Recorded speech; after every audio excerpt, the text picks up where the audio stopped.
In 1947, Soviet researchers kept 5 political prisoners awake for 15 straight days using an experimental gas stimulant. By day 5, subjects began displaying symptoms of extreme paranoia, and things only got worse from there. What happens when humans are completely deprived of sleep? The Russian sleep experiment stands as one of the most disturbing tales in scientific history, though its authenticity remains questionable. Let's examine what allegedly happened when these test subjects were pushed beyond human limits. The historical context: Soviet science in the Cold War. What if I told you that during the Cold War, the Soviet Union performed experiments that would make your skin crawl? The post-World War II era marked the beginning of an intense scientific rivalry between the United States and the Soviet Union. Both superpowers were desperate to outdo each other in every field imaginable, from the nuclear arms race to the space race, and even in psychological research. But it was the Soviets who often showed a disturbing willingness to cross ethical boundaries that their Western counterparts wouldn't dare approach. The Cold War created the perfect conditions for scientific extremism. With the ideological battle between communism and capitalism raging, the Soviet scientific community operated under a completely different set of rules than their Western counterparts. The pressure to deliver results that could provide military advantages wasn't just professional, it was a matter of national security and ideological supremacy. Soviet scientists worked in an environment where ethical oversight was minimal at best and non-existent at worst. When we look at documented Soviet scientific endeavors, we find numerous examples that demonstrate this concerning approach. Ivan Pavlov's conditioning studies are perhaps the most famous, but they represent just the publicly acknowledged tip of a very disturbing iceberg. While Pavlov's work with dogs is well known, what's less discussed is how his research principles were later applied to humans in various Soviet institutions. These applications often involved methods that would never pass modern ethical review boards.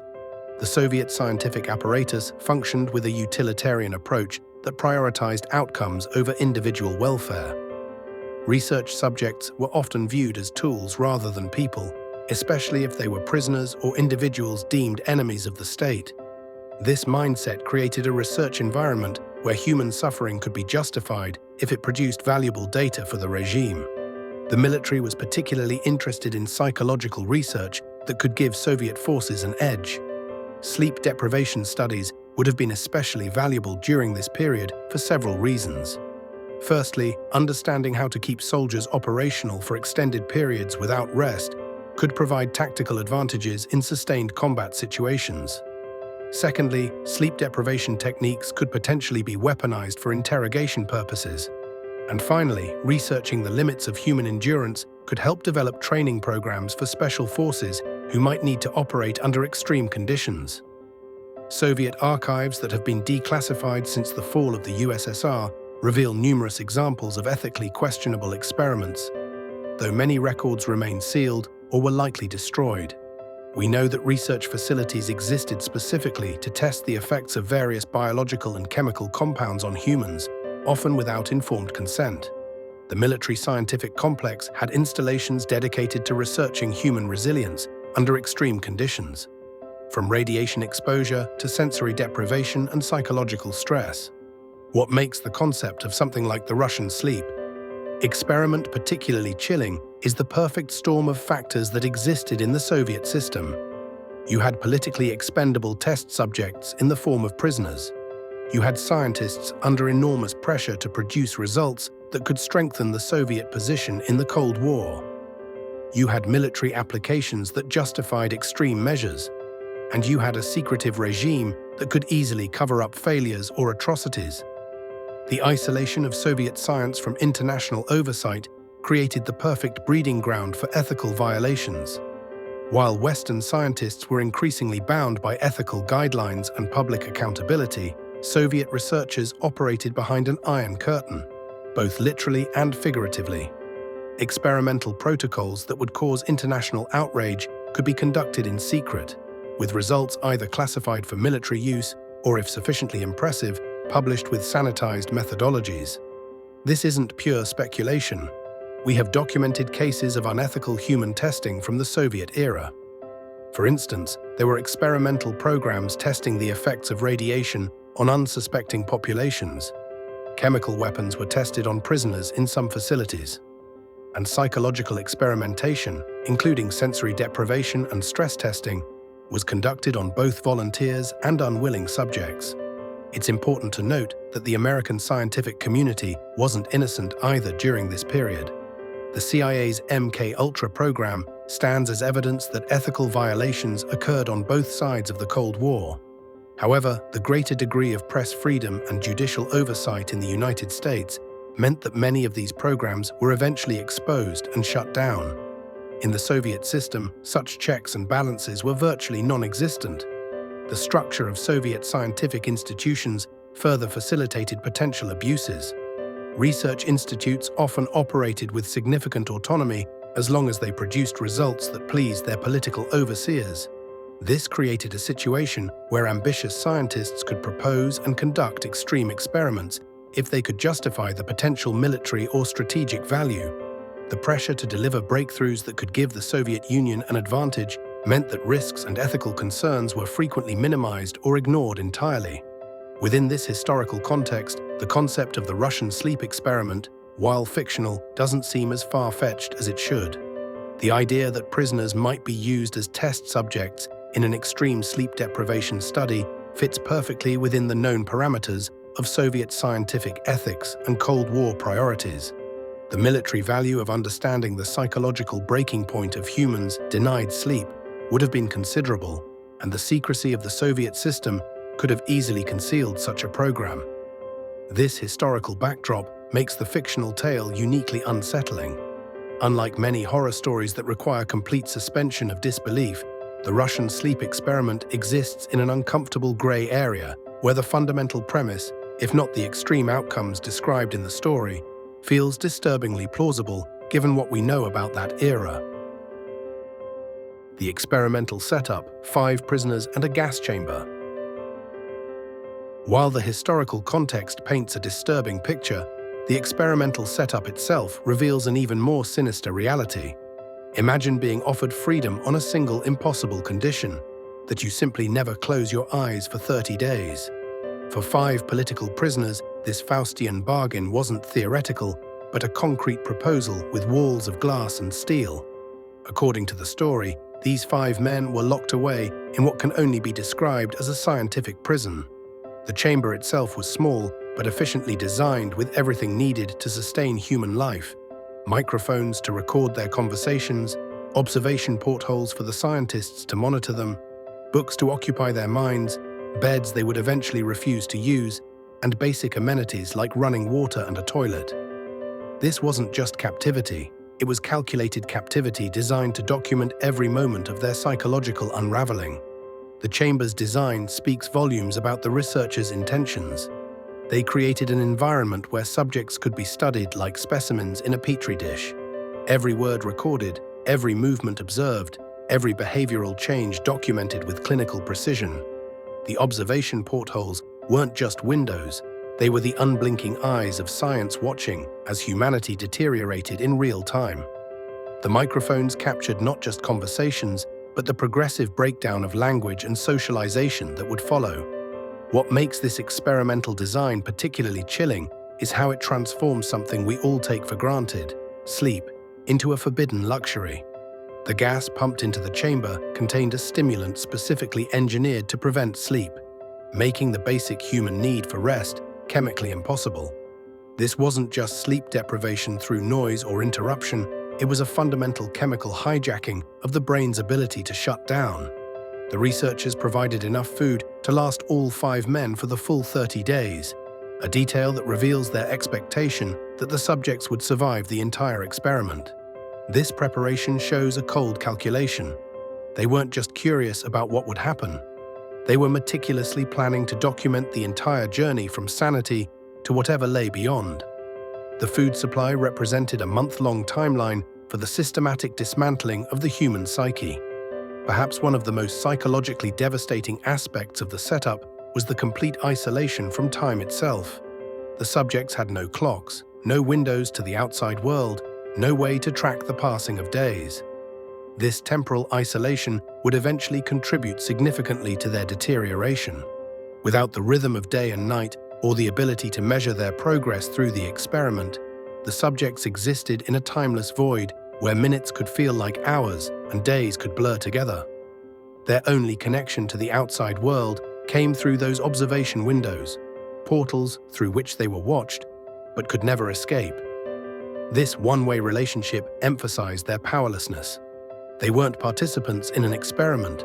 They were variables being measured, their humanity secondary to the data they would provide. The experimental chamber became a perfect storm of psychological pressure points. Physical isolation combined with forced proximity to others, chemical sleep prevention paired with constant surveillance, and the promise of freedom dangled just beyond an impossible task. This environment wasn't just designed to test endurance, it was engineered to break minds systematically and document every crack as it formed. What makes this setup so unsettling isn't just the physical constraints or even the sleep-preventing gas, it's the methodical dehumanization built into every aspect of the design. The subjects weren't treated as people, but as data points. Their suffering wasn't collateral damage, but the entire purpose of the experiment. Their mental breakdown wasn't an unexpected outcome, but the anticipated result researchers were eagerly waiting to document. This controlled environment created ideal conditions for monitoring psychological deterioration. Each element, from the sealed chamber to the gas to the surveillance, was calibrated to push the human mind beyond established limits while capturing every moment of the breakdown. The researchers weren't just testing sleep deprivation. They were creating a laboratory for studying the complete disintegration of the human personality under carefully controlled conditions. The design reveals something disturbing about the researchers themselves. To create such an experiment requires not just scientific curiosity, but a fundamental disregard for human dignity. They had to see the subjects not as people, but as variables. Their suffering not as ethical concerns, but as data to be collected. This mindset, the transformation of humans into laboratory specimens, is perhaps more disturbing than the physical constraints of the chamber itself. As the experiment progressed, this sterile environment would become something else entirely. The clean lines and scientific precision of the chamber would be corrupted by the deteriorating minds within it. What began as a laboratory would transform into something more akin to a nightmare landscape as the subject's psychological state declined. The chamber represents the ultimate removal of agency. The subjects may have volunteered with the promise of freedom, but once sealed inside, every aspect of their experience was controlled by others. They couldn't choose to leave, couldn't choose to sleep, couldn't even choose to stop being observed. This complete powerlessness would eventually become a significant factor in their psychological collapse. What's particularly disturbing about this experimental design is how it turns basic human needs against the subjects.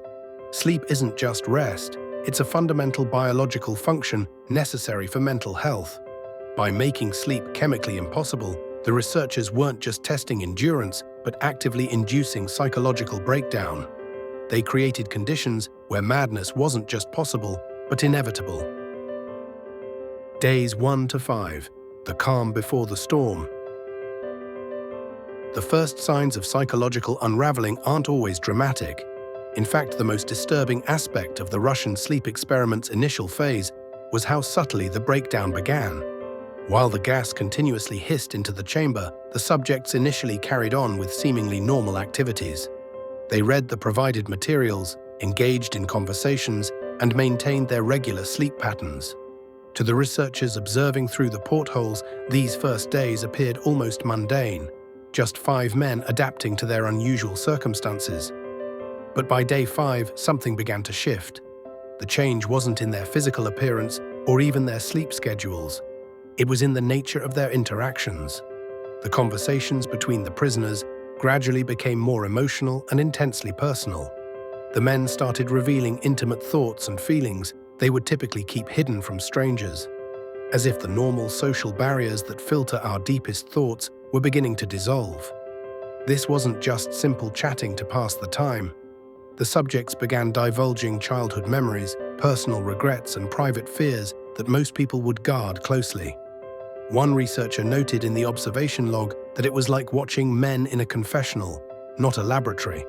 The gas hadn't yet prevented sleep, but it was already affecting how they regulated their social boundaries. Even more interesting was how the group dynamics evolved during this initial phase. The men began forming alliances within the chamber, pairs and small groups that would huddle together during conversations, sometimes speaking in hushed tones when discussing certain topics. These weren't random groupings, but seemed based on emerging compatibility or shared perspectives. At the same time, clear divisions formed as some subjects began to distance themselves from others, creating an invisible social architecture within the confined space. The researchers' microphones picked up increasing tensions between these emerging factions. Small disagreements that would normally be brushed aside in social settings became focal points for extended disputes. When one subject accidentally knocked over another's book, the resulting argument lasted nearly 40 minutes, with an intensity that seemed wildly disproportionate to the offense. Most telling was the subject's growing sensitivity to their environment. By day 4, several men would visibly flinch at routine sounds they had previously ignored: the clicking of the ventilation system, the scratch of a pencil on paper when someone was writing, or the rustle of pages being turned. One subject began placing his hands over his ears whenever another would use the chamber's bathroom facilities, despite the sound being no louder than before. Paranoia crept in with remarkable stealth. The subjects began checking the observation portholes more frequently, sometimes standing and staring directly at the researchers for extended periods. During one recorded conversation, a subject whispered to another, "They're watching us." "Differently now. Have you noticed?" The other nodded in agreement, though the observation procedures hadn't changed at all. What makes these behavioral shifts so fascinating is that they occurred while the subjects were still maintaining normal sleep cycles. The gas hadn't yet built up to the concentration that would prevent sleep entirely. These weren't men suffering from the well-documented effects of sleep deprivation.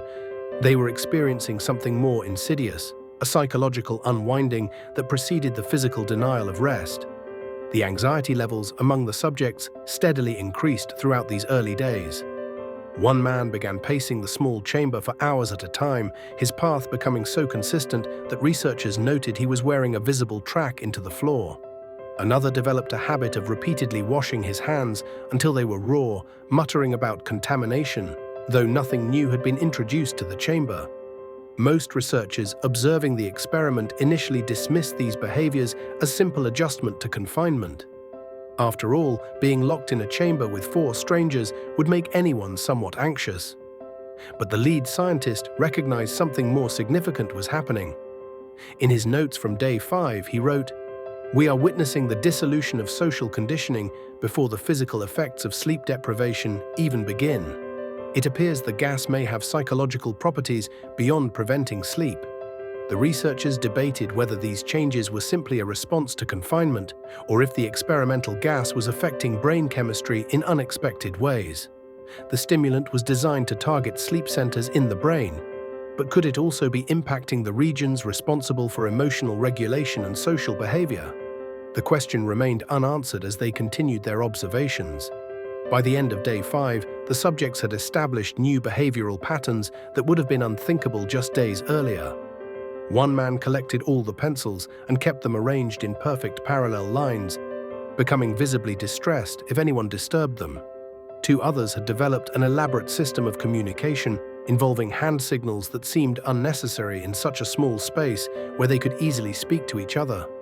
Perhaps most concerning was how quickly the subjects adapted to these abnormal behaviors, treating them as perfectly reasonable. When one subject spent 3 hours arranging and rearranging his bed sheets into precise geometric patterns, none of the others seemed to find it strange or concerning. This normalization of increasingly bizarre behavior suggested that their perception of reality was already shifting. The researchers' logs from this period reveal their growing unease. One wrote, "They're still sleeping normally, eating regularly, and engaging in conversation. Yet something fundamental has changed in how they relate to each other and their environment. It's as if their social filters are being stripped away layer by layer, revealing something raw underneath." Days 6 to 9, paranoia takes hold. That raw underneath the researchers observed would soon reveal itself as something far more primitive than anyone could have anticipated. When day 6 arrived, the subjects suddenly stopped communicating entirely. The men who had been oversharing intimate details just hours before now positioned themselves defensively, sitting with their backs to one another as if expecting an attack from their fellow test subjects. This wasn't just growing paranoia, it was a complete transformation of their social behavior into something resembling animals preparing for predators. The chamber that had been filled with emotional confessions and heated arguments fell eerily silent. Researchers noted in their logs that the only sounds coming through the microphones were occasional whispers so quiet they couldn't be deciphered. The subjects appeared to be speaking to themselves rather than each other, their lips moving in what looked like private conversations with invisible entities. This whispering was particularly disturbing to the research team because it suggested the men were experiencing auditory hallucinations, hearing voices that weren't there. By day 7, the physical symptoms of sleep deprivation should have been overwhelming. Normal human function rapidly deteriorates after 72 hours without sleep. Yet these men remained physically active despite their deteriorating mental state. The gas stimulant was clearly keeping them awake, but it seemed to be doing something else too, fueling a kind of manic energy that manifested in increasingly disturbing ways. The observation windows that had previously been checked frequently by paranoid subjects now became the focus of bizarre behavior. 2 of the men began systematically tearing pages from the books provided. But instead of reading or even destroying them in anger, they started defecating on these pages and then meticulously sticking them to the observation windows. This wasn't random destruction, it appeared deliberate and coordinated, as if the 2 men were working together to block the researchers' view into the chamber. One researcher described it as methodical madness. The subjects weren't just losing their minds, they were transforming into something else entirely.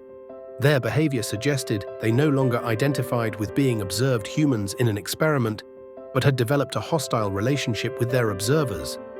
The feces-covered pages weren't just disgusting. They represented a primitive form of rebellion against the clinical environment and the watchful eyes of the scientists. Day 8 brought the first signs of physical self-neglect. Food consumption dropped dramatically across all subjects despite their increased activity levels. Personal hygiene, which had been maintained reasonably well through the first week, was completely abandoned. The subjects stopped using the toilet facilities properly, instead relieving themselves wherever they happened to be in the chamber. Yet even this behavior seemed to follow some internal logic only the subjects understood. Certain areas remained completely untouched, while others became designated elimination zones. The research team documented increasing concern about what was happening. "These aren't the behaviors of sleep-deprived individuals," one scientist wrote. "We're witnessing something more akin to a complete disintegration of personality and social conditioning. It's as if without sleep, whatever makes these men human is being stripped away, layer by layer." Day 9 marked the most dramatic escalation yet. One subject, who had been relatively quiet for the previous 3 days, suddenly began screaming. It wasn't a normal scream of fear or pain. Witnesses described it as primordial, a sound that seemed to come from something pre-human. The man ran around the chamber in a state of absolute terror, slamming himself against walls and clawing at the observation windows. This continued until he literally damaged his vocal cords, rendering himself unable to produce anything more than a harsh whisper. The most disturbing aspect wasn't the screaming itself, but the complete lack of reaction from the other 4 subjects. They continued their activities without acknowledging their fellow subjects' breakdown whatsoever. When the screaming man collapsed in exhaustion, bleeding from self-inflicted wounds where he'd clawed at his own face, not one of the others looked at him or offered assistance. This complete detachment from what should have been a profoundly disturbing event demonstrated how far their minds had deteriorated. The researchers' logs from day 9 reveal growing ethical concerns. One senior scientist wrote, "We intended to study sleep deprivation, not induce complete psychosis. These men are exhibiting behaviors that suggest profound neurological damage may be occurring. The question is whether we're observing temporary effects or permanent destruction of normal brain function." Another researcher added, The subjects have formed what appears to be a new social order, with rules incomprehensible to outside observers. They communicate through gestures and positioning that seem meaningful to them but follow no pattern we can discern. It's as if they've developed their own primitive language in just 9 days. By the end of day 9, the experiment had crossed a threshold from scientific research into something much darker. These weren't just sleep-deprived individuals making poor decisions or experiencing hallucinations. They had transformed into creatures operating on principles entirely outside normal human behavior. The whispering, the defensive positioning, the bizarre decorating of observation windows with excrement, all pointed to minds that had broken with reality entirely. The gas stimulant had done more than prevent sleep. It had somehow unlocked something buried deep in the human psyche. Sleep, it seemed, wasn't just necessary for physical recovery, but for maintaining the very psychological barriers that make civilized human behavior possible. Without it, something else emerged, something primal, paranoid, and completely disconnected from social norms or empathy. Days 10 to 14. Descent into madness. As day 10 dawned, researchers faced an alarming new reality. They could no longer see inside the chamber. The observation windows, their only visual connection to the subjects, had been completely covered with feces-smeared pages torn from books. This wasn't just a rebellious act, it was a deliberate barrier erected between the observers and the observed, as if the subjects were hiding something they didn't want seen. The researchers' only remaining insight into the chamber came through the microphones, which now captured a symphony of disturbing sounds. Scratching noises echoed throughout the facility, sometimes lasting for hours without interruption. The microphones picked up what one researcher described as methodical tearing, suggesting the subjects were systematically destroying something, or perhaps themselves. Most unsettling were the occasional whimpers that punctuated the cacophony, weak and pained sounds that hardly seemed human anymore. Despite losing visual confirmation, the research team could still monitor vital signs through the chamber's equipment. Oxygen consumption readings provided the most valuable data at this stage, confirming all 5 subjects remained alive even as their behavior grew increasingly concerning. The patterns of oxygen use indicated erratic movements inside the chamber, sudden spikes followed by periods of near stillness, then frantic activity again. This wasn't the normal fluctuation of 5 men going about daily activities. It suggested something far more chaotic was unfolding behind those blocked windows. Perhaps most telling was the food situation. The supplies that had been meticulously calculated to sustain 5 men for 30 days remained completely untouched after day 9. Not a single ration had been consumed. This wasn't just skipping a meal, it was a complete abandonment of one of humanity's most basic survival instincts. Even in the most extreme psychological states, the drive to eat typically persists. Its complete absence suggested something fundamental had changed in the subjects' relationship with their own bodies and basic needs. On day 11, the senior researcher called an emergency meeting. "We need to consider intervention," she said, reviewing the mounting evidence of deterioration. "The subjects are exhibiting self-destructive behaviors far beyond what we anticipated." The team debated for hours, with several junior researchers arguing forcefully that the experiment had crossed ethical boundaries and should be terminated immediately. "If we stop now, we learn nothing," countered the lead scientist. "We're witnessing something unprecedented, a complete psychological transformation that could revolutionize our understanding of human consciousness." After heated discussions, the decision was made to continue the experiment to its planned conclusion on day 30. This choice would later be scrutinized as one of the most controversial aspects of the entire affair, revealing how scientific curiosity can sometimes override humanitarian concerns. By day 12, the microphones began picking up new and more disturbing audio. Rhythmic thumping against walls and floors suggested violent activity inside the chamber. Sometimes the impacts were so powerful that instruments in the observation room registered vibrations. What force could these sleep-deprived, starving men possibly be generating? And more importantly, what were they attempting to accomplish with these seemingly random acts of violence? "It sounds like they're trying to break through the walls," one technician noted on the 12th night, his face pale in the glow of the monitoring equipment. but sometimes it sounds like they're deliberately throwing themselves against the concrete. The research team began taking shifts to monitor the audio feed continuously, documenting every sound in increasingly detailed logs as they tried to reconstruct what might be happening inside. On day 13, the patterns changed again. The violent thumping became less frequent, replaced by what seemed like hushed conversations. The microphones weren't sensitive enough to pick up the words clearly, but the cadence suggested the subjects were communicating, not with each other, but with something else. One researcher reported hearing a subject clearly say, "We understand now. We see you." There was no response from any other subject, leaving the chilling question, who or what did the subject believe he was addressing? The oxygen consumption during this period revealed another peculiarity. Despite the subject's complete refusal to eat, their metabolic rates remained abnormally high. This physiological impossibility suggested their bodies had entered a state that defied conventional medical understanding. They should have been weakening, their systems shutting down from lack of nourishment. Instead, something was sustaining them, driving their bodies to continue functioning despite overwhelming physical deprivation.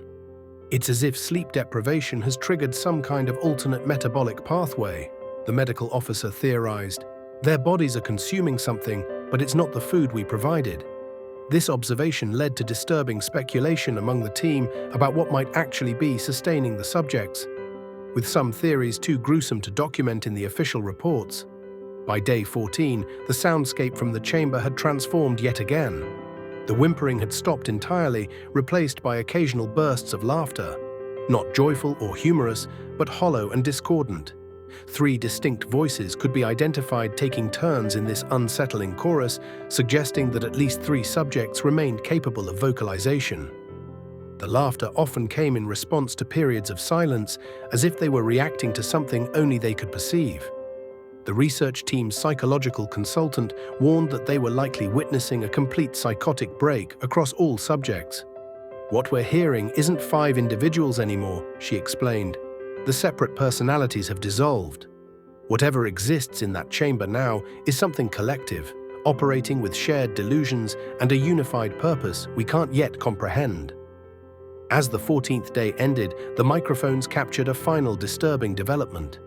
For nearly an hour, there was complete silence from the chamber, the first total quiet since the experiment began. Then, suddenly, a single voice spoke with perfect clarity. "We've removed the barriers. We're ready for you to see." The statement was followed by sounds of movement, then silence again. The researchers, gathered around the audio equipment, exchanged troubled glances. What barriers had been removed? The physical ones covering the windows remained intact. Was this a reference to some psychological barrier instead? And more disturbingly, what were they now ready to show? Day 15, opening the Chamber of Horrors.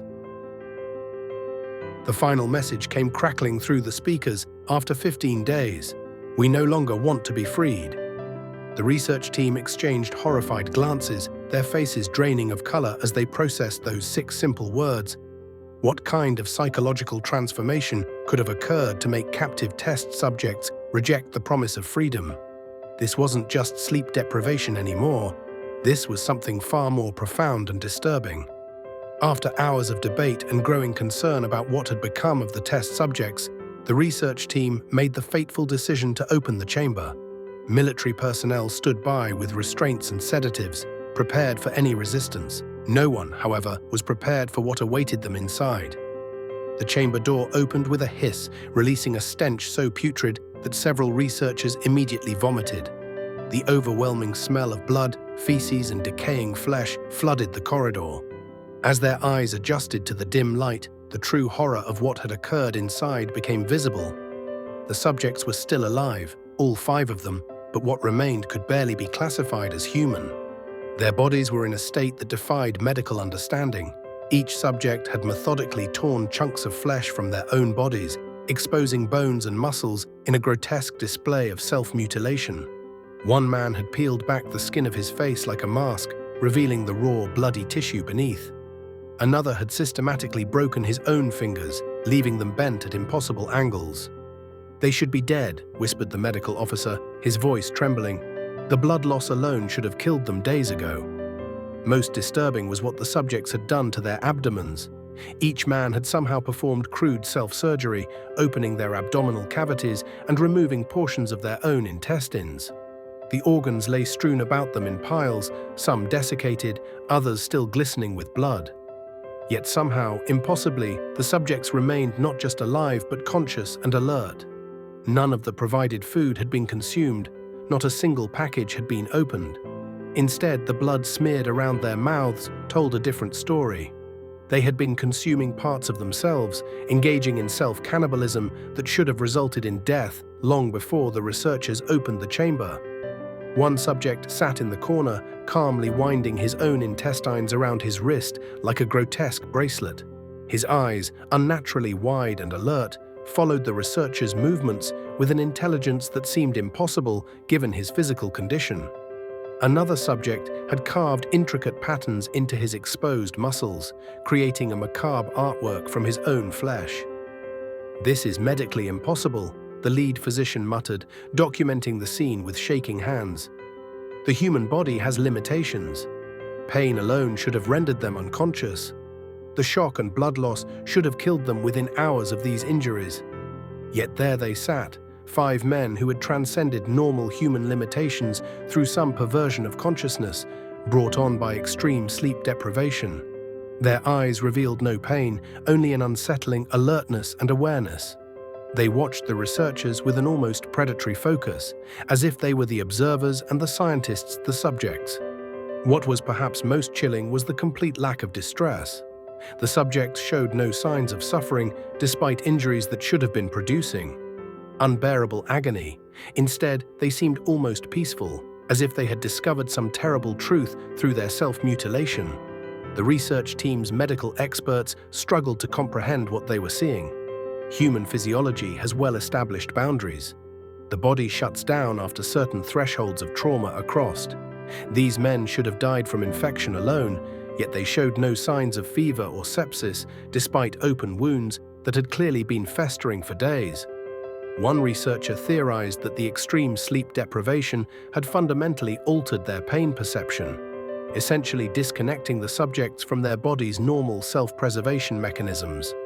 Another suggested that the experimental gas had perhaps triggered unknown pathways in the brain that allowed consciousness to persist despite physical trauma that would normally trigger unconsciousness or death. The lead scientist approached one subject cautiously, noting how the man's ribcage was partially exposed, yet his breathing remained steady. "How are you still alive?" he asked, more to himself than to the subject. The subject turned slowly, revealing eyes that seemed to contain something ancient and terrible. "We found a way to exist without sleep," he rasped through damaged vocal cords. "The pain keeps us awake. The flesh feeds us. We are more than we were before." Military personnel moved in to extract the subjects, assuming their emaciated, mutilated bodies would offer little resistance. This would prove to be a fatal miscalculation. The subjects had transcended not just pain, but the physical limitations of their damaged bodies in ways science couldn't explain.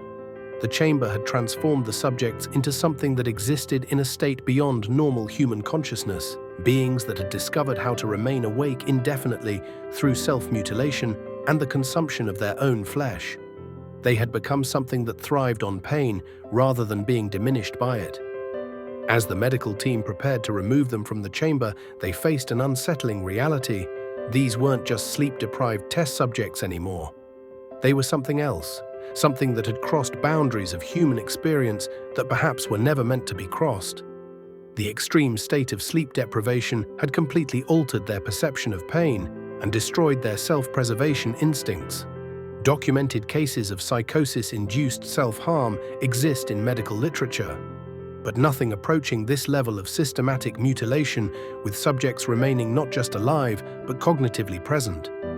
One researcher made careful notes about the subject's mental state, observing that they seemed to have developed a shared delusion that their self-mutilation was a form of evolution rather than destruction. They had created a new reality where pain was pleasure and mutilation was improvement. The senior physician on the team stated for the record, "What we're witnessing defies everything we understand about human physiology. No human being should be able to survive this degree of trauma, let alone remain conscious and communicative. We're looking at something that challenges the very definition of human limitation. What the research team couldn't know as they prepared to extract the subjects was that the horror they had witnessed was only the beginning. The true test would come when they attempted to remove these transformed beings from the environment that had created them. The violent aftermath, when subjects fought back. The extraction team approached the chamber with a false sense of security.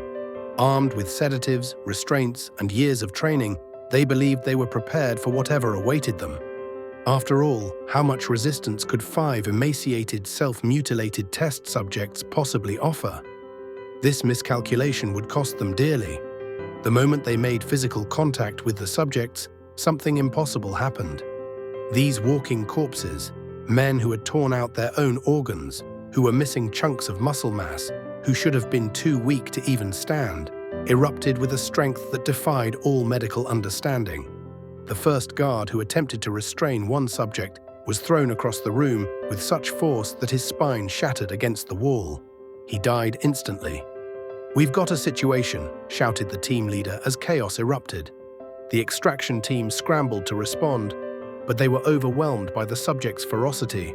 These weren't humans defending themselves. This was something else entirely. A primal, animalistic rage that seemed to grow stronger with each passing moment. 5 security personnel suffered severe injuries in those first few minutes. One had his jaw completely dislocated by a subject whose finger bones were protruding through his own skin. Another suffered 3 broken ribs when a subject, missing most of his abdominal muscles, somehow generated enough force to slam him against the chamber door. A third lost an eye when a subject lunged at his face with jagged fingernails that had been deliberately sharpened against the chamber walls. Dr. Antonov, observing from a safe distance, frantically ordered the medical team to prepare maximum-dose sedatives. "They shouldn't be able to move like this," he muttered, watching as a subject missing half the muscle in his right leg still managed to overpower 2 trained guards simultaneously. "It's not physically possible." The medical team rushed in with sedatives, administering doses that would have stopped a charging elephant. The needles went in, the plungers pushed down, but the effect was non-existent. The subjects didn't even slow down. Their eyes remained wide, alert, manic, as if their bodies were rejecting the very concept of unconsciousness. "Increase the dosage," Antonov shouted, his scientific curiosity battling with his growing horror. "Give them enough to kill a normal man." Even at lethal doses, the sedatives failed completely. One subject took 3 full syringes directly into his carotid artery without showing the slightest sign of drowsiness. The drugs that should have shut down his central nervous system seemed to evaporate the moment they entered his bloodstream. Instead of calming, the subjects became more agitated at each attempt to sedate them, as if they understood what the team was trying to do. During the struggle, the true cost of the subject's self-mutilation became apparent. 2 of them collapsed suddenly, their bodies finally reaching the limit of what even their inexplicable state could endure. Their self-inflicted wounds, which had somehow not killed them during the 15 days of the experiment, finally claimed them during this violent confrontation. One subject's makeshift intestinal tourniquet came loose, releasing a torrent of blood that left him unconscious in seconds. The other's chest cavity, which he had partially opened days earlier, finally gave way, exposing lungs that looked more like dried leather than living tissue. The remaining 3 subjects fought with even greater desperation after witnessing their companions fall. It was as if they understood that unconsciousness meant death, and they were willing to destroy everything around them to remain awake. "Please," one of them screamed, his voice a ragged, inhuman sound. "Don't make us sleep. Put us back. We need to stay awake." This was the first coherent sentence any of them had spoken during the extraction, and it chilled everyone who heard it. These weren't just test subjects suffering from extreme psychosis. They were beings desperate to avoid sleep at all costs. "Back to the chamber," another subject pleaded while actively fighting against the medical team, trying to secure him to a gurney. Despite missing 2 fingers and having a partially exposed rib cage, he managed to break free repeatedly. "We can't sleep. Don't you understand? We can't." The third subject, perhaps the most physically damaged of all, with half his face stripped of skin, spoke directly to Dr. Antonov as four men struggled to hold him down. "There's something waiting in the darkness," he whispered, his exposed facial muscles contorting into what might have been a smile. "It's always been there. The gas just helped us see it." After nearly 3 hours of struggle, the extraction team finally managed to secure the 3 surviving subjects using reinforced restraints typically reserved for violent psychiatric patients. By this point, the laboratory floor was slick with blood, both from the guards and the subjects themselves. Medical staff began emergency treatment, starting intravenous lines to replace lost fluids and attempting to address the most severe wounds. What baffled the medical team was the subject's continued resistance to treatment. Each time a doctor attempted to close a wound, the subject would strain against his restraints, begging them to leave it open. When one doctor prepared a local anesthetic to suture a particularly deep gash, the subject became so violent that the reinforced restraints nearly failed. "No sleep," he screamed. "No anesthetic. We need to feel everything." Dr. Leonov, the project's lead physician, documented this anomaly in his report. The subjects display a pathological aversion to anything that might diminish consciousness. They actively fight against medical interventions that would reduce pain or induce even the mildest sedation. It's as if they believe remaining conscious is more important than addressing their life-threatening injuries. This inexplicable behavior suggested something far beyond a simple psychological breakdown. The subjects weren't just suffering from extreme sleep deprivation, they seemed to have developed a profound terror of sleep itself. It was as if something within these men had rewired their most basic survival instincts, convincing them that unconsciousness was a greater threat than death. As the medical team worked to stabilize the survivors, they noticed another disturbing phenomenon. Despite their catastrophic injuries and massive blood loss, the subjects' vital signs remained surprisingly strong. Their heart rates were elevated but steady. Their blood pressure, while low, wasn't dropping as expected. Most disturbingly, their brain activity showed patterns typically associated with extreme alertness, even as their bodies should have been shutting down to conserve energy. "It's as if their bodies have developed an alternate way of functioning," Dr. Leonov noted. "They've adapted to their sleep-deprived state in ways we've never seen documented in medical literature." The most senior researcher on the project, Dr. Sokolov, theorized that the experimental gas hadn't simply prevented sleep. It had fundamentally altered how the subjects' bodies processed energy and consciousness. "We may have inadvertently triggered a dormant survival mechanism," he suggested. "Something primitive buried deep in human physiology that allows for continued function under extreme conditions." But this didn't explain the subjects' violent resistance to being removed from the chamber or their desperate pleas to remain awake. There seemed to be a psychological component that went beyond simple physical adaptation. The chilling revelation: we are you. Beyond the physical horrors of the chamber lay the most disturbing aspect of the experiment: what the subjects had become. The extraction team had successfully removed the 3 surviving test subjects from the chamber, but the real challenge was about to begin. Medical staff prepared to treat their self-inflicted wounds, establishing a makeshift operating theater adjacent to the laboratory. What happened next defied medical understanding and revealed something far more terrifying than mere physical mutation. As doctors prepared for emergency surgery, they faced a paradox that challenged every medical principle. These men who had mutilated themselves so severely now actively refused anesthesia. The medical team was baffled. Here were patients with exposed organs and severe tissue damage who not only remained conscious, but insisted on feeling every moment of their treatment. The lead surgeon reported that the first subject watched the entire procedure with an expression of what could only be described as ecstasy, his eyes following the scalpel's movements with disturbing fascination. The surgery didn't proceed as expected. Despite catastrophic injuries, the first subject maintained consciousness throughout the entire procedure, observing his own operation with unnatural clarity and focus. Eventually, blood loss claimed him, not from the self-inflicted wounds, but from a severed artery during the surgical attempt to save him. The second subject's reaction proved even more disturbing. When surgeons completed necessary procedures and began suturing wounds, he became violently agitated, screaming at them to continue cutting. The medical staff documented how he thrashed against restraints, begging them to keep operating even though the procedure was complete. This inexplicable desire for surgical pain created an atmosphere of mounting dread among the medical team. These weren't just physically altered humans. Something fundamental had changed in their relationship to pain and consciousness itself. The behavior defied neurological understanding. Brain scans showed activity patterns unlike anything previously documented in medical literature, with pleasure centers activating in response to stimuli that should trigger extreme distress.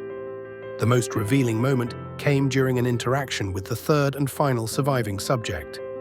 After stabilizing his condition, the lead researcher approached his bedside, driven by scientific curiosity and existential dread. Looking into the subject's unnaturally alert eyes, he asked the question that had been haunting the entire research team. "What are you?" The response came in a voice that witnesses described as simultaneously completely lucid and utterly inhuman. "We are you," the subject began. "We are the madness that lurks within you all, begging to be free at every moment in your deepest animal mind." The researcher's audio recording captured every word of this chilling monologue, which continued without pause or emotional inflection. The subject explained they were what you hide from in your beds every night, and what you sedate into silence and paralysis when you go to the nocturnal haven. The implications of these statements sent shockwaves through the research team. The subject wasn't claiming to be possessed or transformed into something external, but rather revealed as something that exists within all humans. This wasn't about creating monsters, it was about uncovering what already lived inside the human mind, normally kept suppressed by sleep and socialization. Analysis of the recording revealed fascinating linguistic shifts. The subject alternated between we and you in ways that blurred the line between himself and his observers. He spoke not as a test subject addressing researchers, but as if he represented a universal truth addressing those still hiding from it. The psychological consultant later noted that this pattern suggested the emergence of what Jung would call the collective shadow, the repressed aspects of humanity given voice through extreme sleep deprivation.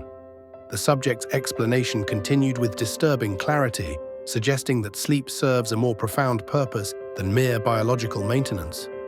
According to him, sleep acts as a necessary suppression mechanism for primal instincts that civilization requires us to contain. Without sleep's regulating influence, these base instincts, violence, territorial aggression, predatory dominance, emerge unchecked. Neurologists on the research team connected this to how sleep deprivation disrupts the brain's ability to regulate emotional control and impulse suppression, essentially breaking down the neural pathways that maintain social conditioning. The philosopher attached to the project wrote in his notes, "If this subject is to be believed, then civilization itself is merely what happens when we all agree to sleep regularly, keeping our monsters caged." This interpretation elevates the experiment from merely physical horror to profound philosophical terror. It suggests that humanity itself is a fragile construct maintained by neurological processes that can be disrupted by something as simple as preventing sleep. The most haunting element came at the end of the subject's monologue, just before researchers made the decision to terminate him. His final words, delivered with an expression witnesses described as peaceful certainty, were "so nearly free." This phrase echoed through the research facility, forcing everyone involved to confront an uncomfortable question. What exactly had almost been freed?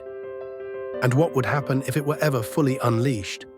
Psychological examination of the surviving research team revealed the profound impact of this revelation.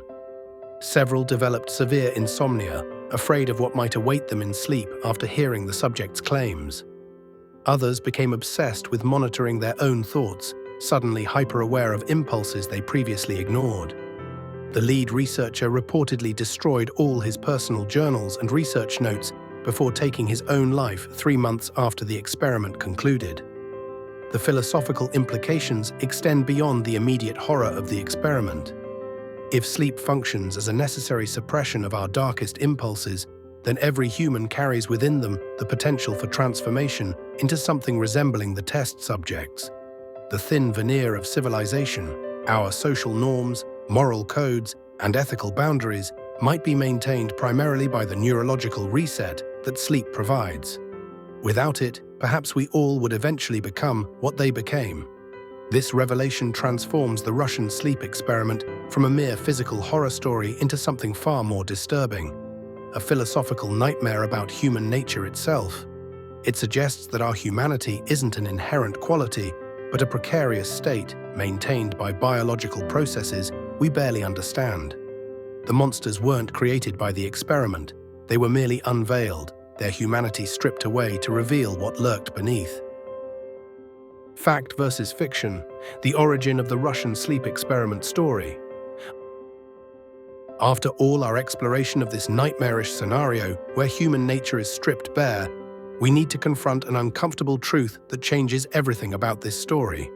The Russian sleep experiment never actually happened.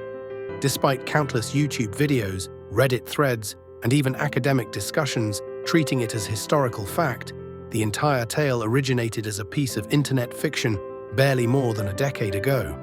The story first appeared around 2010 on the Creepypasta Wiki, a website dedicated to user-generated horror fiction. If you're not familiar with creepypastas, they're essentially the digital equivalent of campfire ghost stories, fictional tales designed to unsettle and disturb readers. The Russian sleep experiment isn't a declassified Soviet document or a whispered account from an escaped research assistant. It's a creative writing project that somehow transcended its fictional origins. What makes this particular story so effective is how it blends impossible horror with just enough historical plausibility to seem credible. The author never claimed it was based on real events, yet the tale has achieved something rare in modern folklore. It's crossed the boundary from acknowledged fiction into perceived reality for many readers and viewers. The story creates a perfect storm of believability by anchoring itself to real historical elements. The Soviet Union did conduct questionable scientific research. The Cold War period was characterized by secrecy and ethical compromises in the name of national security. Sleep deprivation studies have been performed, though obviously nothing like what's depicted in the story.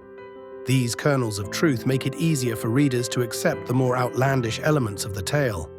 This transition from fiction to perceived fact happens in part because of how information spreads online. When the story gets shared and reshared, important context often gets stripped away.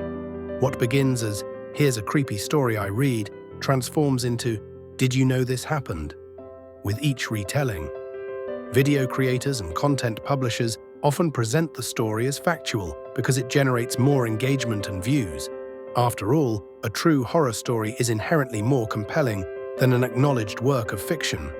The anatomy of the story itself contributes to its persistent believability.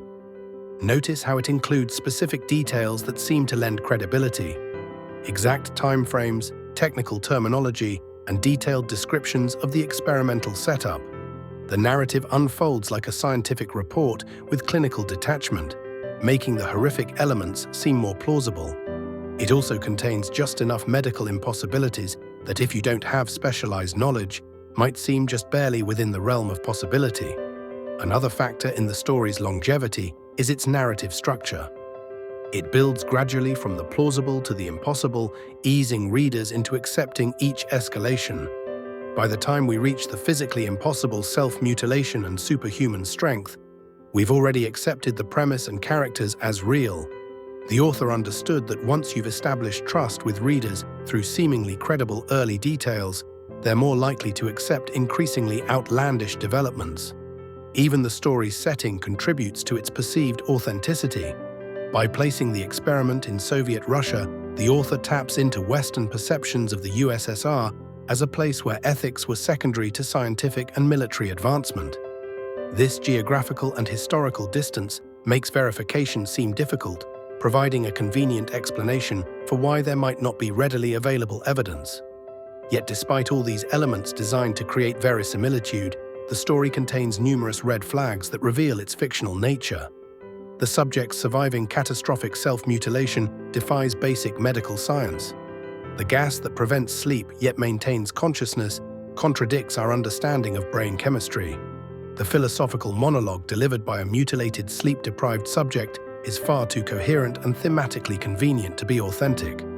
What's particularly fascinating about the Russian sleep experiment's persistence is how it reveals our collective anxieties. The story resonates because it plays on very real fears. Fears about government experimentation, about what might lurk beneath our civilized veneer, and about the fragility of our consciousness. The idea that sleep isn't just rest, but a necessary suppression of something monstrous within us, all speaks to ancient human concerns about the duality of our nature. In many ways, the Russian sleep experiment functions as a modern myth. Like traditional folklore, it exists to help us process cultural anxieties and explore taboo subjects in a contained form. The story's persistence isn't just about internet algorithms or misinformation. It's about how effectively it taps into deep-seated psychological concerns that transcend its fictional origins. The tale also serves as a fascinating case study in how modern urban legends develop and spread.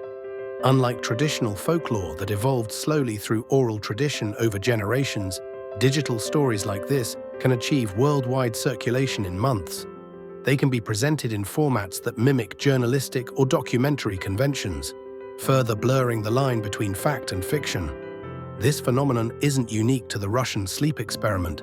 Stories like Slender Man, The Backrooms, and various SCP Foundation entries have similarly crossed the boundary from acknowledged fiction to perceived reality for some audiences.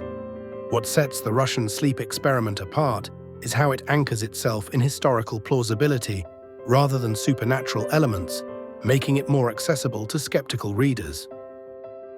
The real science of sleep deprivation. That historical plausibility hinges on our understanding that sleep deprivation can indeed be devastating. But does science support any of the experiment's horrific claims? The reality of what happens when humans can't sleep might surprise you.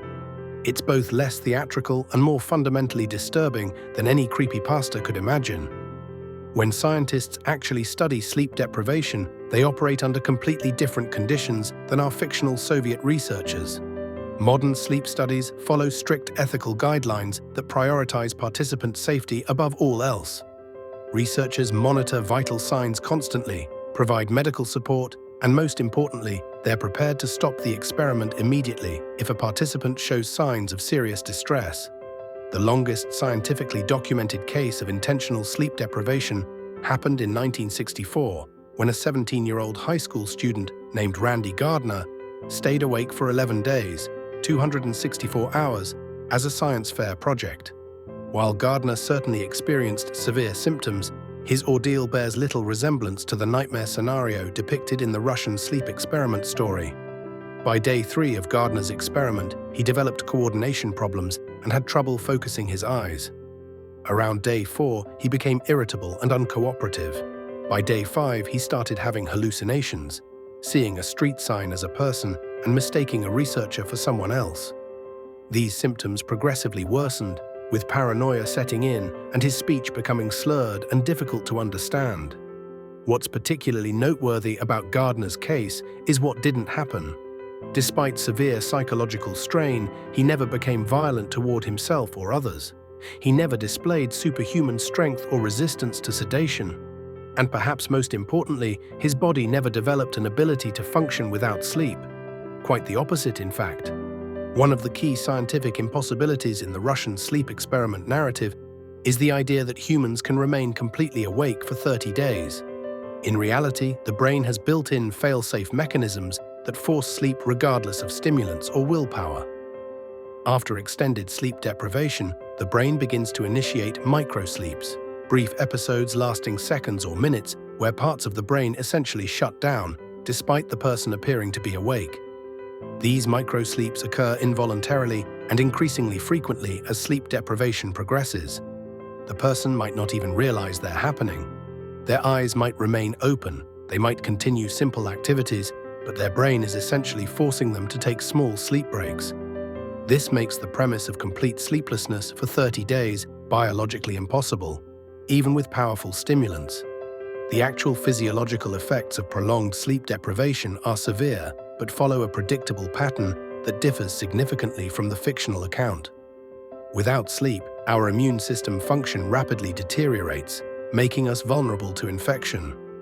Our metabolism becomes dysregulated, affecting hormone production and potentially leading to weight loss despite increased caloric intake. Cognitive abilities sharply decline, with attention, memory, and decision-making becoming severely impaired. One particular symptom that does align with the fictional account is hallucinations. Though the nature of sleep deprivation hallucinations tends to be quite different from what's portrayed in the story. These hallucinations typically begin as simple misperceptions, mistaking ordinary objects for something else, or briefly seeing movement where there is none. As deprivation continues, these can progress to more complex hallucinations, but they remain fragmented and inconsistent rather than forming coherent alternate realities. There's also a real medical condition called fatal familial insomnia that prevents sleep and eventually causes death. However, this rare genetic disease progresses very differently from what's described in the Russian sleep experiment. Fatal familial insomnia causes increasing difficulty sleeping, leading to hallucinations, rapid weight loss, and eventually dementia-like symptoms. Death typically occurs within 12 to 18 months of symptom onset, not from violent psychosis, but from the body's systematic shutdown due to accumulated physiological stress. Modern sleep research indicates that extended total sleep deprivation, beyond Randy Gardner's 11-day record, would likely result in complete physical and mental collapse, rather than transformation into something superhuman or monstrous. The body simply cannot sustain consciousness indefinitely, regardless of what stimulants are present in the system. Interestingly, military research into sleep deprivation has shown that performance degradation follows a predictable curve. After 24 hours without sleep, cognitive performance typically drops to about 75% of normal capacity. By 36 hours, it falls to approximately 50%. After 72 hours, most subjects function at 25% or less of their normal cognitive ability. These deficits make complex tasks virtually impossible and even simple tasks extremely difficult. Another scientific impossibility in the Russian sleep experiment story is the subject's response to sedatives. In reality, prolonged sleep deprivation actually increases sensitivity to sedatives rather than creating resistance. The sleep-deprived brain is so desperate for rest that sedatives work more effectively, not less, requiring lower doses to achieve sedation. The idea that sleep deprivation could unlock some hidden, monstrous aspect of human nature makes for compelling fiction but contradicts what we know about neuroscience. Sleep isn't primarily a mechanism for suppressing our primal instincts. It's a complex biological process essential for numerous physiological and cognitive functions, including memory consolidation, emotional regulation, immune function, and cellular repair. Perhaps the most compelling aspect of real sleep deprivation research is how it demonstrates sleep's fundamental role in maintaining not just our physical health, but our very sense of self. As cognitive function deteriorates, personality changes do occur, but these manifest as exaggerations of existing traits or disinhibition rather than the emergence of some entirely new entity lurking beneath. When sleep-deprived individuals become irritable, confused, or even temporarily psychotic, they're experiencing a breakdown of normal brain function, not the revelation of a hidden monster within. The real horror of sleep deprivation is much more straightforward. It's the progressive loss of what makes us human, our ability to think clearly, to control our emotions, to distinguish reality from fantasy, and to maintain our physical health. What makes the scientific reality of sleep deprivation particularly unsettling is how quickly and thoroughly it can break down a healthy human's functioning. Even partial sleep deprivation over extended periods can lead to serious health consequences, including increased risk of diabetes, cardiovascular disease, depression, and even early mortality. Our need for sleep isn't just a preference or a quirk of evolution. It's as fundamental to our survival as food and water. Why we can't look away. The psychology behind our fascination. Despite knowing the Russian sleep experiment is entirely fictional, millions of people continue to share, discuss, and obsess over its disturbing details. What is it about this particular story that hooks into our psyche so effectively? The answer reveals something far more unsettling about human nature than any creepypasta ever could. Horror stories about loss of control resonate deeply with audiences because they tap into fundamental human fears about the fragility of our minds and bodies. The Russian sleep experiment exploits this psychological vulnerability masterfully. When we read about subjects methodically destroying themselves while conscious, we're confronted with the terrifying prospect of losing autonomy over our most basic functions. Most of us take for granted that we would never harm ourselves in such extreme ways, but the story forces us to question that assumption. What if something as simple as sleep deprivation could strip away our self-preservation instinct? The government experimentation aspect of the story amplifies this discomfort considerably. We're naturally suspicious of authority figures wielding power over vulnerable individuals, especially in secretive laboratory settings. This narrative framework is particularly effective because it connects to real historical precedents that linger in our collective memory. When the story mentions Soviet scientists observing subjects with clinical detachment, many readers unconsciously link this fictional account to actual unethical experiments that governments have conducted throughout history. The CIA's MK-Ultra program, for instance, serves as a real-world reminder that authority figures have indeed tested the boundaries of human psychology without consent. These narratives become even more potent when positioned against the backdrop of the Cold War.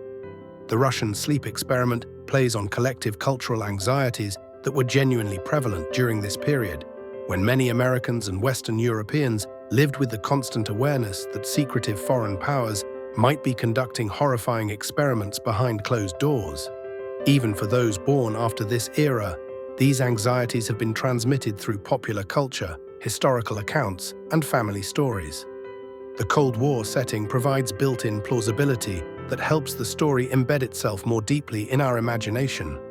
What truly distinguishes the Russian sleep experiment from other horror tales is its exploration of the shadow self, a concept that suggests each of us harbors darker, repressed aspects of our personalities.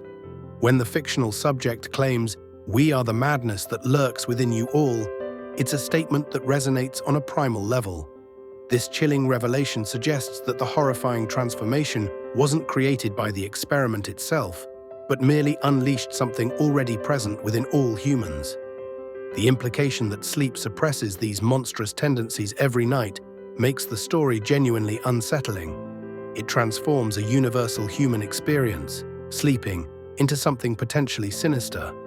The graphic medical horror elements further cement the story's psychological impact. Medical and body horror are particularly effective genres because they confront us with the visceral reality of human vulnerability. The detailed descriptions of self-mutilation and bodily destruction in the Russian sleep experiment force readers to confront their own physical fragility. We instinctively touch our faces or check our fingers while reading about subjects who've peeled away skin or broken their own bones. This immediate physical response creates a powerful connection between the reader and the narrative. What's fascinating is how the story continues to circulate despite being thoroughly debunked. The blending of historical plausibility with fictional horror creates a narrative that persists even when confronted with logical inconsistencies and scientific impossibilities. Our emotional connection to the themes overrides our rational assessment of the facts. When we share the Russian sleep experiment, we aren't necessarily claiming it happened. We're participating in a collective exploration of our deepest fears. The story also serves as a cautionary tale about scientific boundaries and ethical constraints. In an era of rapid technological advancement, many feel uncertain about where science might lead us. Stories like the Russian sleep experiment provide a symbolic framework for processing these anxieties. When we read about researchers who continued the experiment despite clear ethical concerns, we're engaging with very real questions about the limits of scientific inquiry and the potential costs of progress without moral guardrails. This story's endurance also reveals something fundamental about how modern myths develop in the digital age. Unlike traditional folklore that evolved gradually over generations, digital stories like the Russian sleep experiment can achieve global circulation almost instantly. What's remarkable is how quickly such stories can transition from acknowledged fiction to perceived reality in the public consciousness. The story becomes a vessel into which we pour our collective anxieties, allowing us to process them at a safe distance.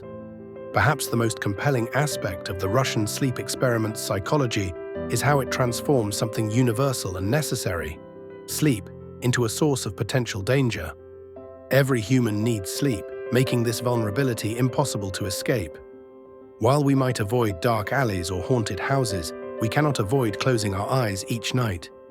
The story suggests our regular sleep cycle isn't just a biological necessity, but a psychological one, a nightly reset that maintains our humanity. This reframes every night's rest as a narrow escape from our darker selves. The psychology behind our fascination with the Russian sleep experiment ultimately tells us more about ourselves than about any fictional or historical event. We're drawn to stories that allow us to explore frightening possibilities from a position of safety. These narratives help us process anxieties about government control, scientific overreach, and the fragility of our own consciousness without directly confronting these fears in their raw form. The Russian sleep experiment endures not because it could be real, but because it speaks to fears we already harbor deep within ourselves. What would happen if you didn't sleep for 15 days straight? Would you really descend into madness, mutilate yourself, and develop superhuman strength? Those are the claims made in the infamous Russian sleep experiment story that's been circulating online for years. Today, we're separating fact from fiction by comparing this disturbing tale with real scientific sleep studies. The actual effects of extreme sleep deprivation are fascinating enough without the horror elements, and some might argue they're even more disturbing because they're real. The origins of the Russian sleep experiment story. Before we dive into the gruesome details of the supposed experiment, we need to address something important. The Russian sleep experiment never actually happened. What's commonly described as one of the most disturbing human experiments in history is actually a work of internet fiction known as a creepypasta that first emerged online around 2010. If you've never heard this term before, creepypastas are essentially the digital equivalent of campfire ghost stories, horror tales shared across the internet that often take on a life of their own. The original Russian sleep experiment story was posted anonymously to the creepypasta wiki and quickly gained popularity across various horror forums. The fictional narrative describes Soviet researchers in the late 1940s who supposedly used an experimental gas stimulant to keep 5 political prisoners awake for 15 days straight, resulting in increasingly disturbing behavior and ultimately a horrific conclusion. Despite having no historical basis whatsoever, the tale has managed to convince countless readers of its authenticity over the years. What makes this particular piece of fiction so effective is how it taps into existing historical anxieties. The Cold War era was indeed marked by ethical concerns about scientific experimentation, with both the United States and Soviet Union conducting controversial research. The story positions itself within this historical framework, making references to a time period when government secrecy and morally questionable experiments weren't entirely outside the realm of possibility. This contextual framing gives the fiction a veneer of plausibility that makes it all the more unsettling. The anonymous nature of the original post has only added to its mystique. We don't know who first crafted this disturbing tale, which allows it to exist as a kind of digital urban legend without a clear point of origin. This anonymity mimics the way classified government information might be leaked, further blurring the line between fiction and reality for readers encountering the story for the first time.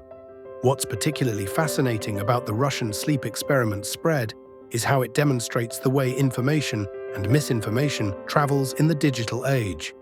The story migrated from dedicated horror forums to mainstream social media platforms where context was often stripped away.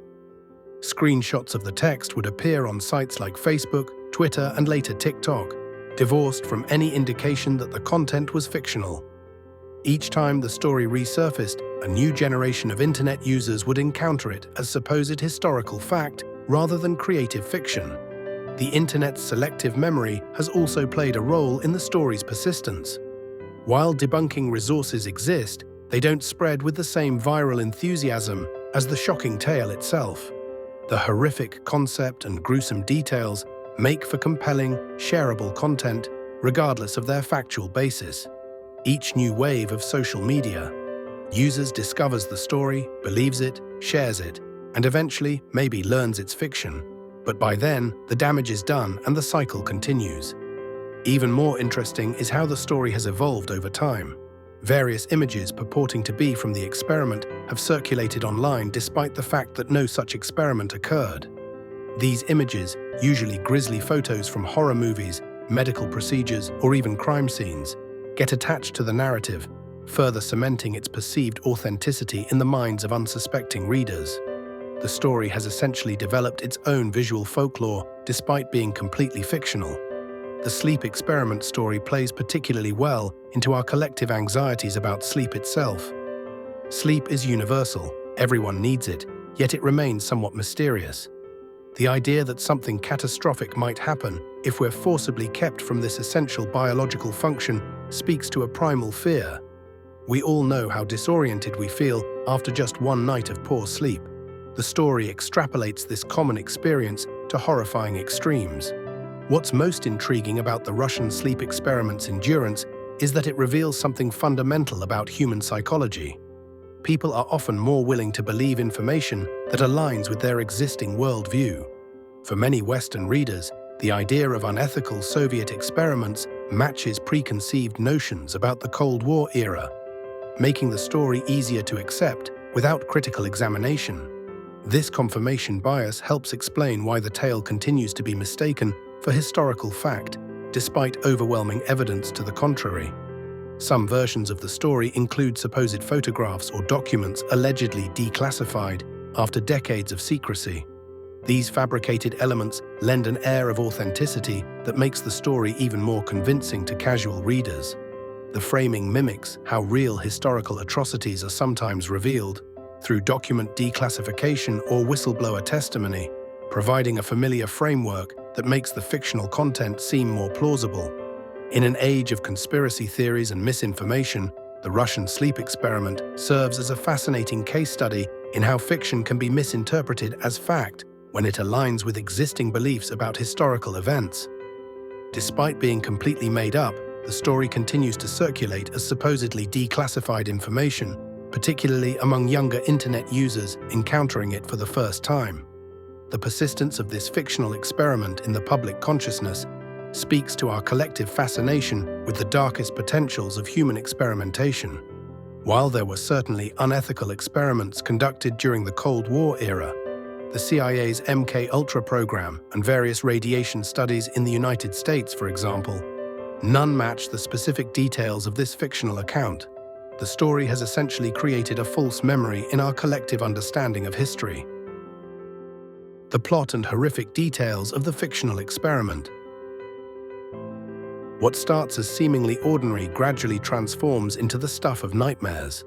The fictional Russian sleep experiment presents a progression of horror that builds with each passing day, creating a narrative so visceral that readers often struggle to accept it as fiction. The story's power lies in its detailed portrayal of human deterioration, a slow-motion collapse that preys on our primal fear of what happens when we're permanently disconnected from sleep. The narrative opens innocently enough. 5 political prisoners in late 1940s Soviet Russia are offered their freedom in exchange for participating in a 30-day sleep deprivation study. The subjects are sealed inside an airtight chamber filled with an experimental gas stimulant designed to keep them perpetually awake. Researchers observe them through microphones and glass portholes, providing books, cots, running water, and a toilet to maintain basic comforts during their month-long ordeal. For the first 5 days, everything progresses relatively normally. The test subjects engage in discussions, sharing personal stories and emotional exchanges as they adapt to their new environment. But this period of normalcy serves only to heighten the contrast with what follows. By the end of the first week, the subjects begin exhibiting concerning behaviors, the first subtle signs that something is profoundly wrong. The deterioration accelerates dramatically after the 5th day. Communication between the prisoners starts breaking down as paranoia sets in. The men stop talking to each other directly, instead whispering into the microphones, apparently afraid of being overheard by their fellow test subjects. This breakdown in social cohesion marks the beginning of a psychological unraveling that will soon take a physically horrifying turn. By the 9th day, the situation escalates to a new level of disturbing. According to the story, one prisoner begins screaming uncontrollably, a continuous piercing shriek that goes on for so long it permanently damages his vocal cords. The once human sound degrades into what the story describes as a whimpering croak, a haunting auditory marker of his deteriorating condition. The other prisoners, seemingly unfazed by their compatriots' distress, continue their whispered communications with the researchers. The story then details the subjects' complete break from reality as they begin engaging in self-harm. In one of the most disturbing elements of the narrative, the prisoners start tearing flesh from their own bodies. This self-mutilation occurs while they remain fully conscious, a biological impossibility that nonetheless adds to the tale's horrific impact. They rip pages from books, smear them with their own excrement, and paste them over the glass portholes, hiding their activities from the increasingly concerned researchers. The climax of this fictional horror arrives on day 15, when the researchers, alarmed by the sudden silence from within the chamber, decide to terminate the experiment early. Upon entering, they discover a scene of unimaginable carnage. The 5 subjects are barely recognizable as human. Blood drips from their mouths where they've torn away their own flesh. Chunks of muscle and skin are missing from their bodies, with exposed internal organs somehow still functioning despite catastrophic damage that would kill any real person instantly. Most disturbing of all is the subjects' reaction to their rescuers.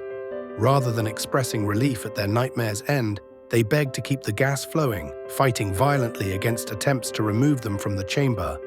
When researchers try to sedate one subject, he tears open his own chest cavity with superhuman strength, exposing still beating internal organs while remaining conscious and verbal. The narrative reaches its philosophical crescendo when one of the test subjects delivers the story's most chilling line: "We are the madness that lurks within you all."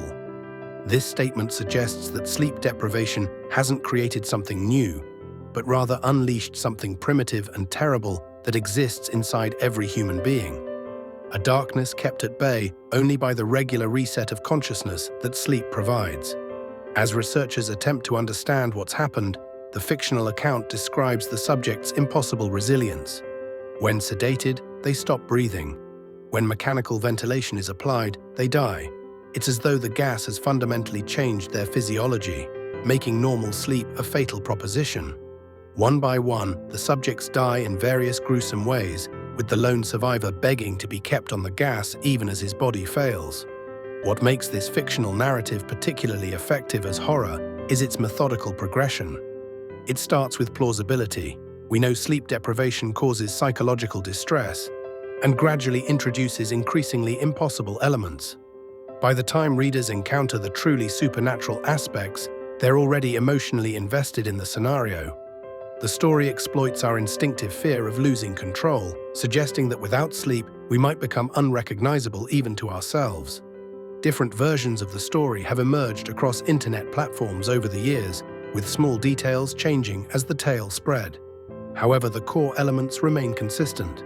The 5 prisoners, the experimental gas, the progressive deterioration, the self-mutilation, and the philosophical horror suggested by the idea that sleep somehow suppresses a monstrous aspect of human nature.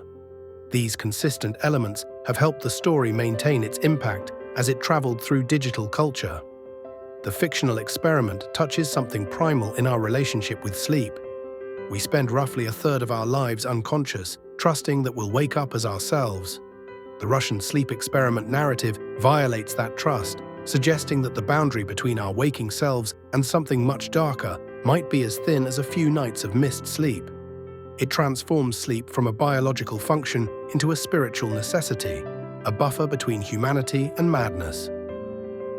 Randy Gardner, the real record holder for sleep deprivation.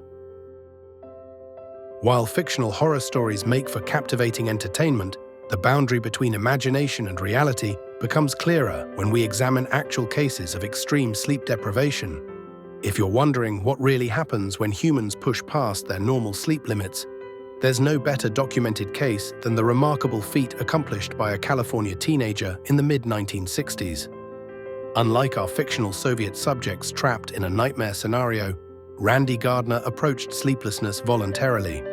This 17-year-old high school student from San Diego turned sleep deprivation into a science fair project in 1964, staying awake for a staggering 264 hours, 11 continuous days without a single moment of sleep. What makes Gardner's case especially valuable is that it wasn't just some reckless teenage stunt.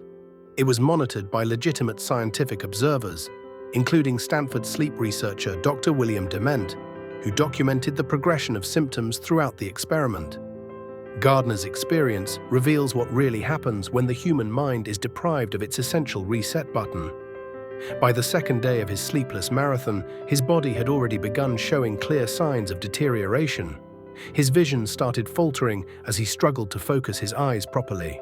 Even more interestingly, he began losing the ability to identify objects through touch, a neurological function most of us take completely for granted. These early symptoms alone hint at how quickly our basic sensory systems begin to fail without proper rest. The deterioration accelerated as the experiment progressed.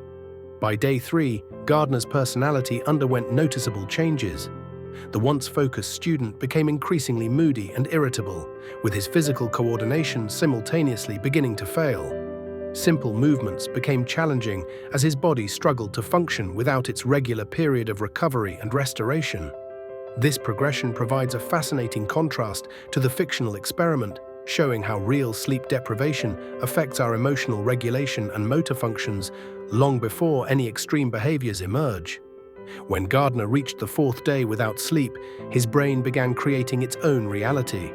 He started experiencing hallucinations, false perceptions generated by a mind desperately in need of rest. Unlike the dramatic, bloodthirsty hallucinations depicted in the Russian sleep experiment fiction, Gardner's perceptual distortions were much more mundane but still concerning from a scientific perspective. His brain was essentially beginning to dream while awake, a phenomenon that demonstrates how the boundaries between consciousness states begin to blur during extended wakefulness. Perhaps most striking was the collapse of Gardner's cognitive abilities. Tasks that would normally be effortless became insurmountable challenges. When asked to perform simple arithmetic problems, his brain simply couldn't process the information correctly. His short-term memory function deteriorated dramatically, making it difficult for him to retain new information for even brief periods. This cognitive impairment represents one of the most significant impacts of sleep deprivation. Our brain's information processing systems essentially begin to shut down without the restoration that sleep provides. Despite these severe impairments, there's a crucial distinction between Gardner's documented experience and the fictional horror story. At no point during his 11-day ordeal did Gardner exhibit violent tendencies, self-mutilation, or the psychotic break portrayed in the creepypasta. While he was certainly experiencing significant mental and physical strain, his behavior remained within recognizable human boundaries. He didn't develop superhuman strength or descend into bloody madness. Instead, his body and mind simply functioned at increasingly diminished capacity, tired, confused, and impaired, but still fundamentally human. What's equally remarkable about Gardner's case is what happened after he finally allowed himself to sleep.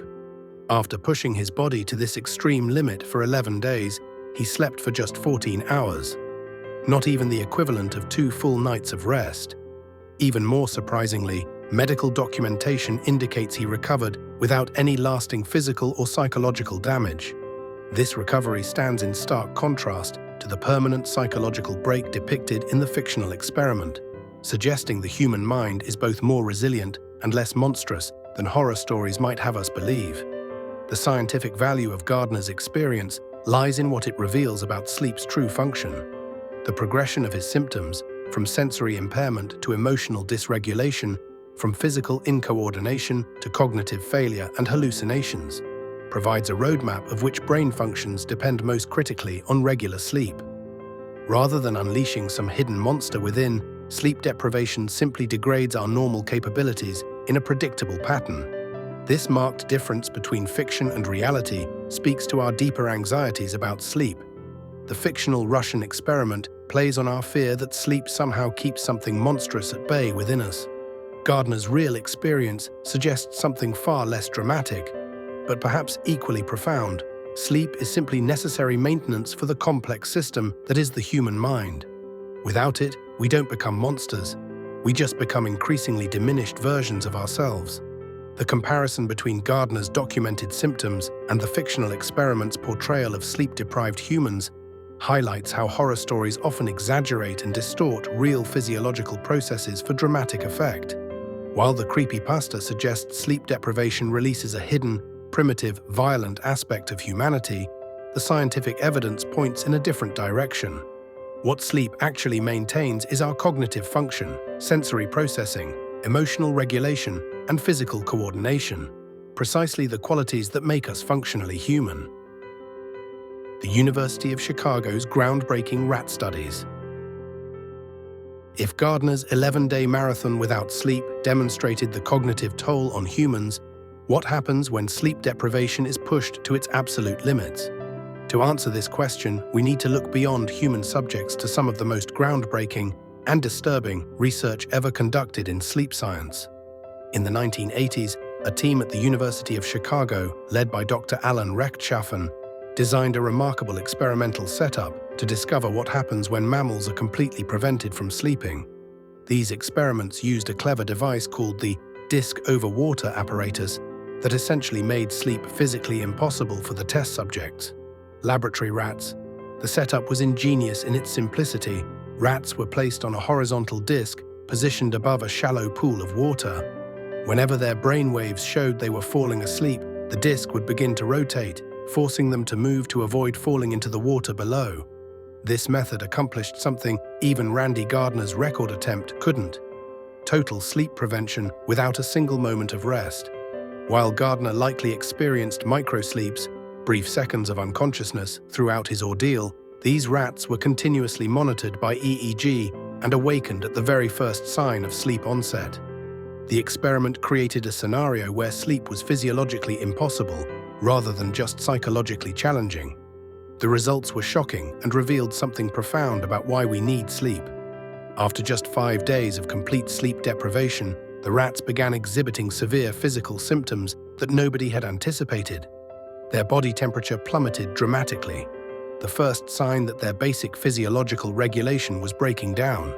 This wasn't just feeling chilly, their core temperature regulation system was fundamentally failing. Even more puzzling was what happened to their metabolism. The sleep-deprived rats began consuming significantly more food than control animals, sometimes eating twice their normal amount. Yet despite this increased caloric intake, they paradoxically lost weight at an alarming rate. Their bodies were breaking down despite having plenty of nutritional resources, suggesting something fundamental was malfunctioning in how they processed energy. As the experiment continued, the rats' physical condition deteriorated further. Their immune systems began to fail catastrophically. Open sores appeared on their tails and paws, and these wounds wouldn't heal, a clear indication that their body's most basic repair mechanisms had stopped functioning. Their fur became matted and ungroomed, losing its healthy appearance as the animals lost the ability to maintain even basic self-care. The most profound finding came as the experiment progressed beyond a week. Every single rat subjected to total sleep deprivation died. Not one survived.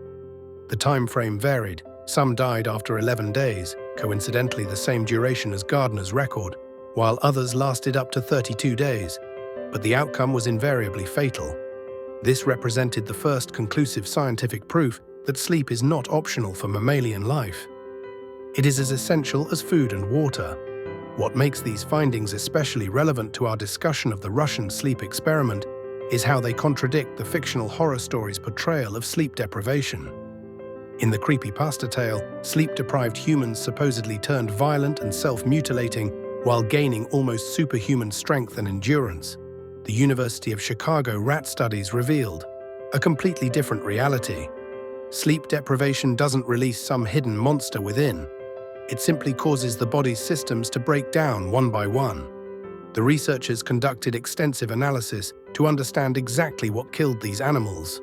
What they discovered wasn't psychological deterioration, but widespread physiological collapse. The rats' metabolic processes became severely dysregulated, with dramatically increased energy expenditure despite decreased physical activity. It was as though their bodies forgot how to properly use energy, burning through resources at an unsustainable rate. Dr. Rechtschaffen's team measured the rats' metabolic rates and found they had increased by a staggering 100% over baseline by the end of the experiment. Imagine your body suddenly requiring twice as much energy just to exist. That's what these sleep-deprived animals experienced. Their bodies were essentially burning themselves up from the inside, unable to maintain the basic homeostasis necessary for life. The rats' bodies showed evidence of hypermetabolism, a state where the body consumes energy at an accelerated rate. Yet this energy wasn't being used for any productive purpose. Instead, their core body functions were failing. Their immune systems collapsed, their ability to regulate body temperature failed, and their digestive systems could no longer properly extract nutrients from food. What makes these findings so significant is how they contradict many assumptions about sleep deprivation. The rats didn't die from exhaustion in the conventional sense. They didn't simply get tired and give up. Their bodies literally could not continue functioning without sleep. The researchers concluded that sleep serves some vital restorative function that cannot be bypassed or substituted. It's as fundamental to life as breathing. When we compare these findings to the fictional Russian sleep experiment, the contrast is striking. The horror story portrays sleep-deprived humans developing almost supernatural abilities, tearing through metal restraints, removing their own organs while remaining conscious, and speaking coherently despite catastrophic injuries. The scientific reality is precisely the opposite. Without sleep, mammals become weaker, not stronger. Their bodies fail systematically, and no amount of will or stimulation can overcome this biological necessity. What's particularly interesting is the timing. Many of the rats survived approximately 11 to 15 days of total sleep deprivation, roughly the same duration as both Randy Gardner's record attempt and the fictional Russian experiment's timeline. This suggests there may be some fundamental physiological limit to how long mammals can function without sleep, whether they're rats or humans. The University of Chicago studies provide the closest scientific window we have into what might happen if humans were to be completely deprived of sleep for extended periods. While ethical considerations prevent conducting similar experiments on humans, the rat studies suggest that complete sleep deprivation would eventually lead to death through systemic physiological failure, not through the psychological horror depicted in creepypasta. These findings transformed our understanding of sleep from being seen as simply a state of rest to being recognized as an active, essential biological process that maintains fundamental life functions. Sleep isn't just helpful for cognitive performance or mood regulation. It's absolutely required for basic physiological processes that keep us alive. The real physiological effects of sleep deprivation in humans. Sleep doesn't gradually become important after days of deprivation. Your body is already in a state of physiological revolt after missing just one night.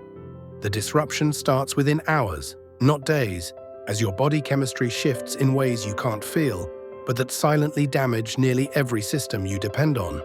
While we've seen what happens when rats are completely deprived of sleep until death, we don't need to wait for such extreme scenarios to observe serious effects in humans. Modern sleep science has carefully documented exactly what happens inside your body during those first crucial 24 to 48 hours without sleep, and the changes are both immediate and concerning. Let's look at what actually happens inside your body after just one night of missed sleep. Your stress response immediately kicks into high gear. The body increases production of cortisol, the primary stress hormone, signaling to your entire system that something is wrong. This isn't just feeling stressed.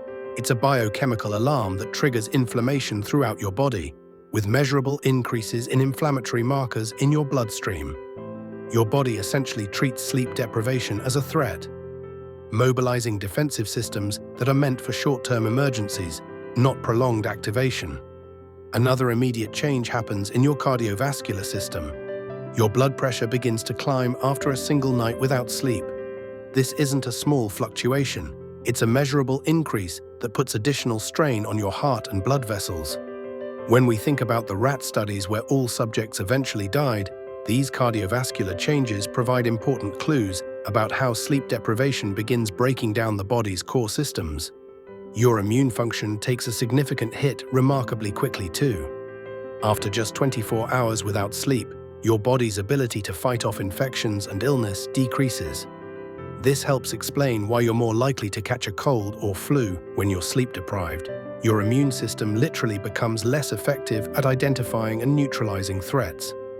The white blood cells that normally patrol your body looking for invaders become less vigilant and responsive, leaving you more vulnerable to whatever pathogens you encounter. The metabolic changes are particularly interesting. Even short-term sleep deprivation creates a pre-diabetic state in otherwise healthy people. Your insulin sensitivity drops, meaning your body has a harder time regulating blood sugar levels. Cells throughout your body become less responsive to insulin signals, forcing your pancreas to produce more insulin just to maintain normal blood sugar. This metabolic disruption helps explain the strange phenomenon we saw in the sleep-deprived rats. They ate more but lost weight as their metabolism spiraled out of control. Perhaps most fascinating is what happens in your brain during sleep deprivation. Your brain has its own waste removal system called the glymphatic system, which was only discovered in 2012. This system primarily activates during deep sleep, flushing out toxic proteins and waste products that accumulate during wakefulness. Without sufficient sleep, this critical cleaning process gets compromised. It's like skipping garbage collection day. The waste products build up, potentially contributing to cognitive issues and even long-term brain health problems. The hormonal disruption from sleep deprivation affects even basic functions like appetite regulation. After just one night without sleep, your body produces more ghrelin, the hunger hormone, and less leptin, the fullness hormone. This hormonal imbalance creates a double whammy effect. You feel hungrier than normal while simultaneously having a reduced ability to recognize when you've eaten enough. This explains why sleep-deprived people tend to overeat, particularly craving high-calorie, carbohydrate-rich foods.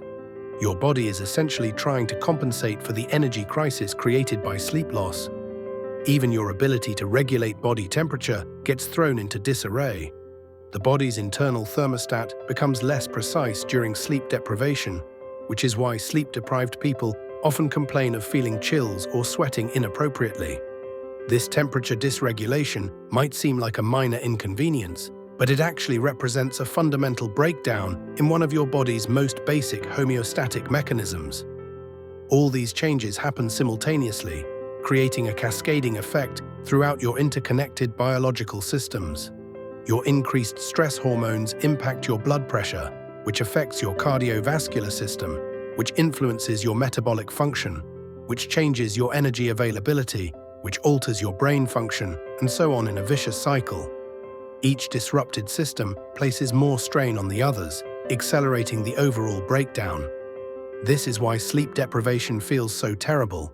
Your entire body is literally functioning in an emergency state, with resources diverted to immediate survival rather than optimal performance or maintenance. The longer sleep deprivation continues, the more these systems deteriorate, eventually reaching points of failure that cannot be sustained. What's particularly concerning is how quickly these changes begin. We're not talking about subtle shifts after weeks of poor sleep. These are significant, measurable changes after just 24 to 48 hours. Your body doesn't gradually start caring about sleep after a few days. It immediately sounds the alarm and begins emergency protocols within hours of missing your normal sleep period.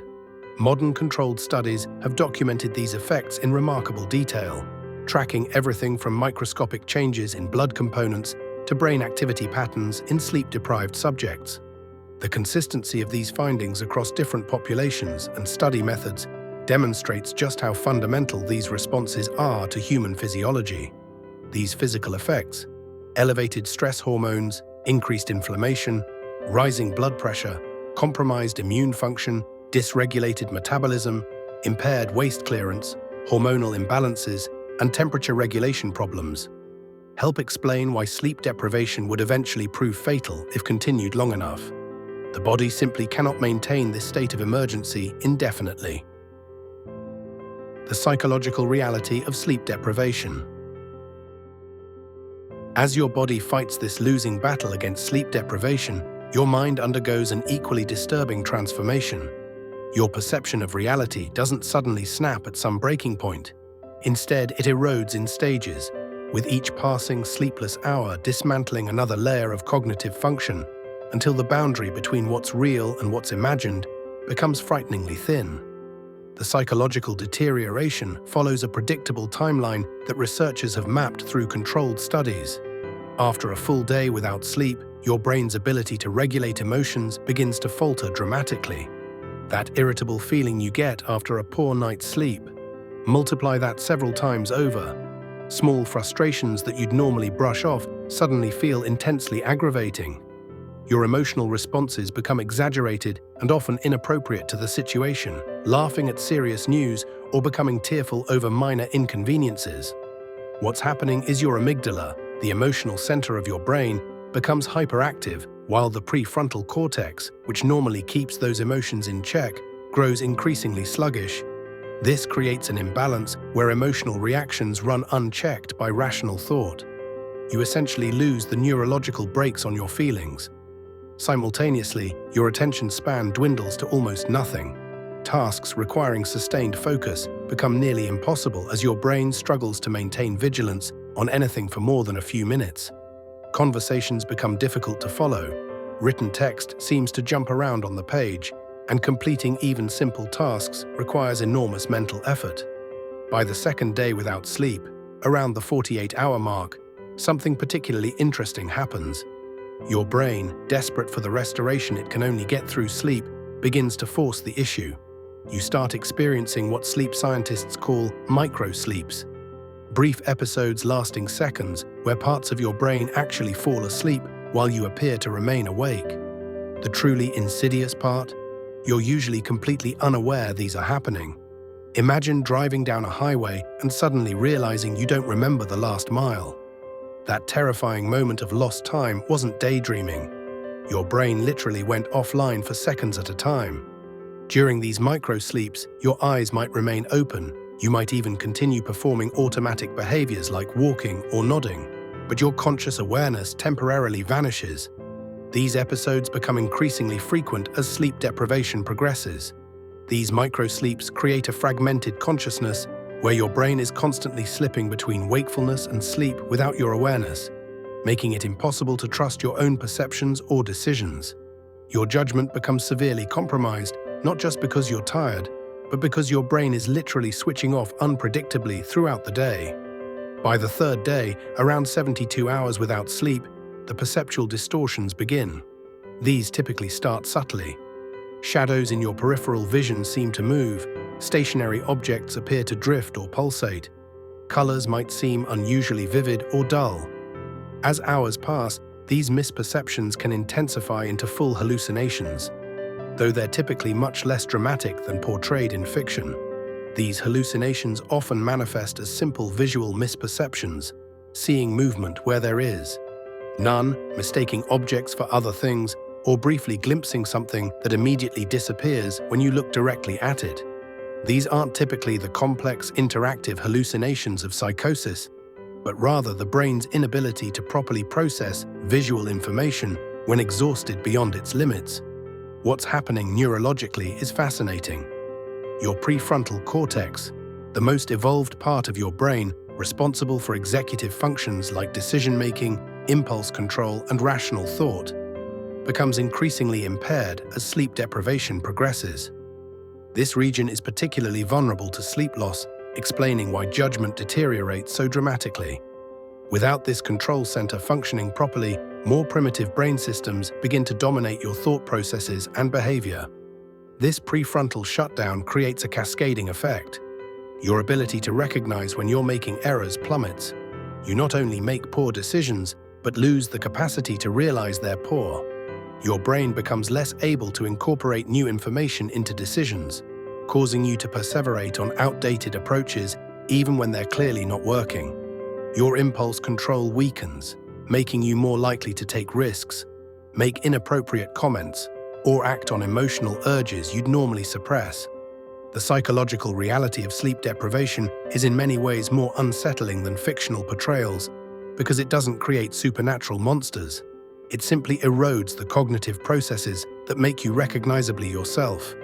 Your personality changes, not into something violently psychotic, but into a less rational, more emotionally volatile version of yourself that struggles to distinguish imagination from reality. While paranoia can develop during extended sleep deprivation, it rarely manifests as the violent psychosis depicted in horror fiction. Instead, it typically appears as a general sense of unease, mild suspiciousness, or feeling that others are judging or watching you. These paranoid thoughts are usually fleeting and lack the elaborate delusional systems seen in true psychotic disorders. What makes genuine sleep deprivation particularly disorienting is how it fragments consciousness. Rather than experiencing a clean break from reality, you exist in a twilight state where wakefulness and sleep elements blend together.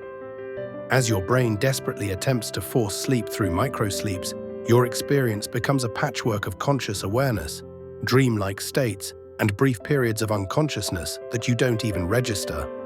The differences between actual sleep deprivation and fictional portrayals are stark. In reality, the severely sleep-deprived person isn't transformed into a superhuman monster with enhanced strength.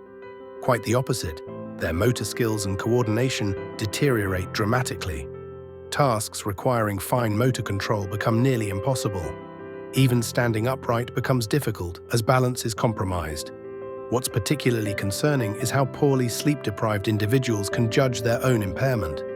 Studies consistently show that people who are sleep-deprived significantly underestimate how impaired they are, similar to how intoxicated people often believe they're functioning better than they actually are. This lack of self-awareness creates dangerous situations, particularly when sleep-deprived individuals attempt to drive or operate machinery. Modern ethical sleep deprivation studies. The dangerous situations created by sleep deprivation reveal why modern sleep research operates within such strict ethical boundaries.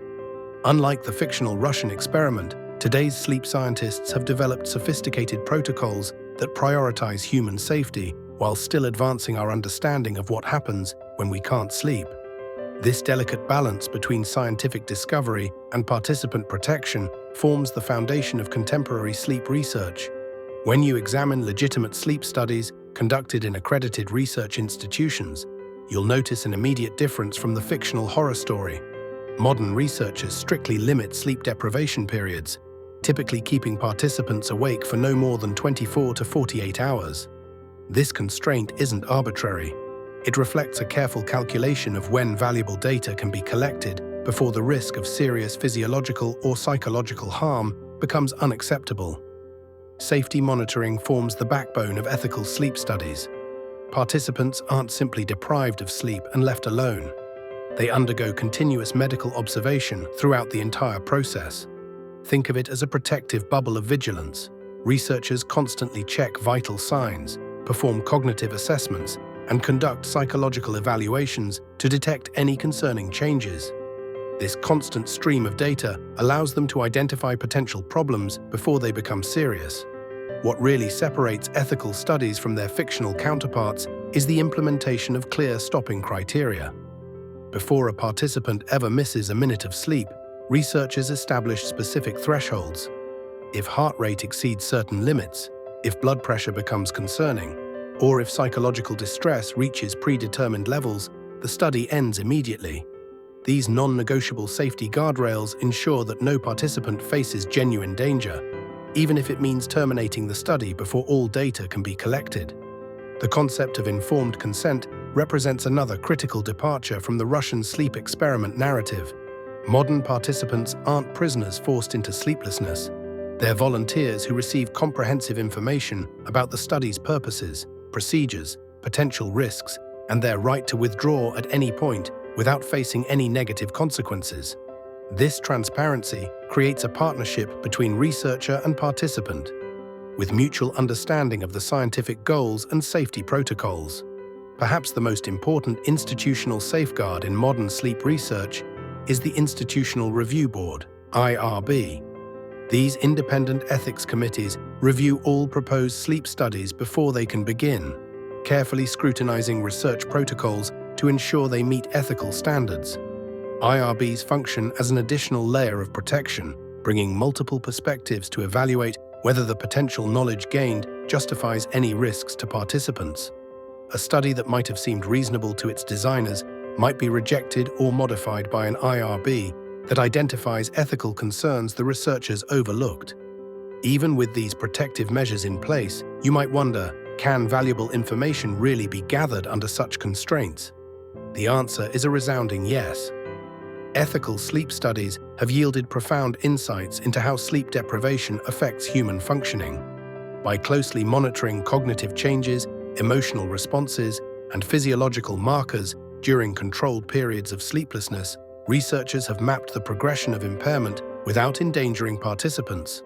The ingenuity of modern sleep researchers lies in their ability to design studies that yield meaningful results while respecting ethical boundaries. For example, instead of pushing participants to dangerous extremes, they might conduct multiple studies at different levels of sleep restriction, gradually building a composite picture of how impairment progresses. This methodical approach allows them to extrapolate what might happen during extreme deprivation without actually subjecting anyone to those conditions. Technology has also enhanced the safety and effectiveness of sleep research.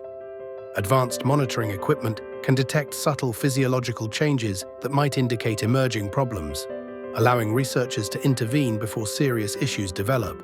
Sophisticated cognitive tests can measure minute changes in performance, providing sensitive measures of impairment without requiring extended periods of sleeplessness. The contrast between fictional horror scenarios like the Russian sleep experiment and actual scientific practices highlights an important truth. Ethical constraints don't prevent scientific discovery, they guide it. By establishing clear boundaries, researchers can explore the effects of sleep deprivation in ways that protect participants while still advancing our understanding. Consider how this ethical framework would have prevented the fictional Russian experiment from ever occurring. The fictional subjects were political prisoners without consent rights, kept awake far beyond safe limits, with no stopping criteria despite obvious deterioration. Each of these elements violates multiple principles of modern research ethics. The horror story describes researchers observing grotesque self-mutilation without intervention, conduct that would be considered criminal by today's standards. What's particularly fascinating is that ethical sleep research actually reveals more accurate and reliable information than unethical approaches would. When participants feel safe and respected, they're more likely to comply with study protocols and provide honest feedback about their experiences. This creates cleaner data than what could be obtained through coercion or deception. The fictional experiment's extreme conditions would have introduced so many confounding variables, extreme stress, fear, malnutrition, that any observations would be scientifically worthless. Another important aspect of modern sleep studies is the careful selection of participants. Researchers screen volunteers to ensure they don't have underlying health conditions that might make sleep deprivation especially dangerous for them. Those with heart problems, psychiatric disorders, or certain neurological conditions might be excluded for their own protection. This targeted approach minimizes risk while still allowing studies to generate broadly applicable findings. The field of sleep research illustrates a fundamental principle of scientific ethics. Human dignity and welfare must always take precedence over the pursuit of knowledge. This principle doesn't just protect participants, it protects the integrity of the scientific enterprise itself. Research conducted without ethical constraints often produces unreliable results and destroys public trust in science. When examining how sleep studies are conducted today, we see a careful progression from shorter to longer periods of deprivation, with each step informing the safety parameters of the next. Researchers might begin with studies of partial sleep restriction before carefully designing protocols for total sleep deprivation. This incremental approach builds a foundation of safety knowledge that guides more ambitious investigations. It's worth noting that some of our most valuable insights about extended sleep deprivation come not from deliberate experiments, but from careful observation of rare medical conditions or unusual circumstances. Fatal familial insomnia, extreme cases of sleep apnea, and certain neurological disorders create natural experiments that researchers can study ethically, since the sleep deprivation isn't being intentionally induced for research purposes. Fatal familial insomnia, when sleep becomes impossible. Among the natural sleep disorders researchers study, one stands as perhaps the most terrifying demonstration of sleep's necessity for human survival. Fatal familial insomnia doesn't just make sleep difficult, it makes it completely impossible, transforming a basic biological function we take for granted into something the body becomes physically incapable of achieving. While most sleep disorders interfere with sleep quality or duration, FFI represents something far more profound: the complete destruction of the brain's ability to enter the sleep state at all. This isn't insomnia as most people understand it. It's not lying awake worrying about tomorrow's meeting or struggling to drift off despite feeling tired. FFI patients desperately want to sleep, but physiologically cannot, no matter what interventions are attempted. The disease typically emerges in middle age with what appears to be ordinary insomnia. Patients notice they're having more trouble falling asleep than usual, but nothing that immediately raises alarm bells. This initial phase can be deceptive, as many might attribute it to normal aging or stress. But unlike typical insomnia, which responds to sleep hygiene practices or medication, the sleep difficulties steadily worsen regardless of intervention. As weeks pass, the ability to sleep erodes further. Patients find themselves getting only brief, unsatisfying snatches of sleep. Medical scans during this stage show that the brain's normal sleep architecture is fundamentally disrupted. The smooth transitions between sleep stages that healthy brains navigate effortlessly become fragmented and disordered. Eventually, patients reach a horrifying milestone: the complete inability to sleep at all. The physical deterioration that follows is swift and dramatic. Without sleep's restorative functions, the body enters a state of physiological crisis. Patients develop profuse sweating, with their bodies unable to regulate temperature properly. Fevers spike without any underlying infection. Their cardiovascular systems go haywire, with blood pressure skyrocketing and heart rates accelerating to dangerous levels. These symptoms aren't merely uncomfortable. They represent critical systems in the body losing their ability to maintain homeostasis. The progression from mild sleep difficulties to complete sleeplessness happens alongside mounting physical symptoms that grow increasingly severe. The body essentially enters a state of permanent fight or flight, with stress hormones continuously flooding the system. This physiological chaos creates a metabolic nightmare, as the body burns through energy reserves at an unsustainable rate, similar to what researchers observed in sleep-deprived laboratory rats. Perhaps most devastating is what happens to cognitive function. As FFI advances, the brain itself begins to fail. Patients experience visual hallucinations that can be terrifying or confusing. Their thinking becomes clouded and disorganized. Memory systems deteriorate rapidly, with both the formation of new memories and recall of existing ones becoming severely impaired. Confusion sets in, sometimes mild at first, but eventually progressing to a state resembling advanced dementia. What makes FFI particularly unique among neurological disorders is its target. Post-mortem examinations of FFI patients reveal severe damage to the thalamus, a key brain structure that acts as a central relay station for neural signals. The thalamus plays a critical role in regulating consciousness and sleep-wake cycles. In FFI, this region shows extensive neuronal loss and distinctive changes that aren't seen in other conditions. This targeted destruction explains why the core function of sleep becomes impossible. The brain's sleep control center is literally being destroyed. The medical community's helplessness in the face of FFI is particularly distressing. Despite attempts with every known sedative and sleep medication, nothing can induce sleep in patients during advanced stages.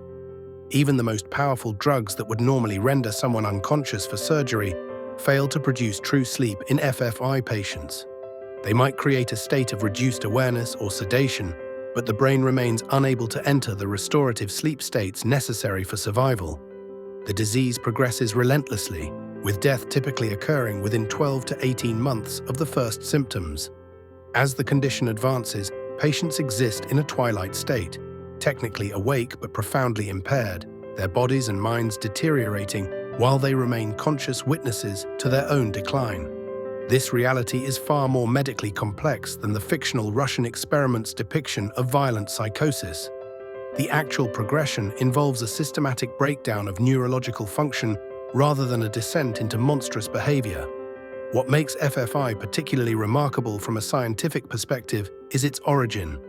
Unlike conditions caused by environmental factors, FFI results from a specific genetic mutation that affects prion proteins in the brain. This mutation is inherited in an autosomal dominant pattern, meaning anyone who carries the gene has a 50% chance of passing it to their children. The disease often affects multiple generations within a family, creating tragic situations where individuals watch relatives suffer, knowing they themselves might carry the same genetic time bomb. For researchers, FFI provides a rare window into sleep's absolute necessity for human survival.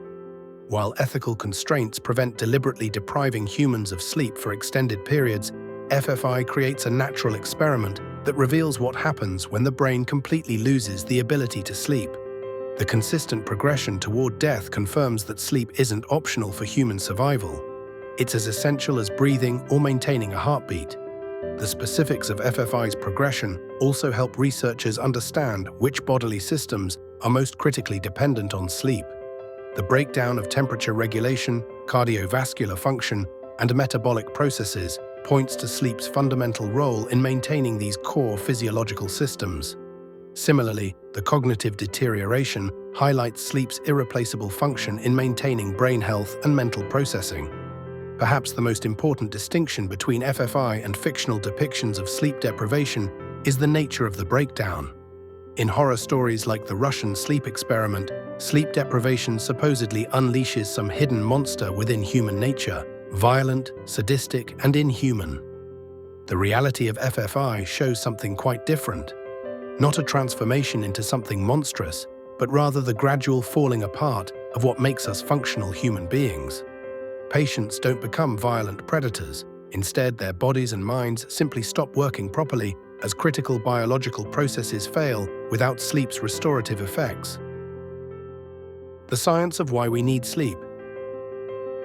The truth about sleep necessity isn't found in horror stories, but in the microscopic maintenance happening inside your skull each night.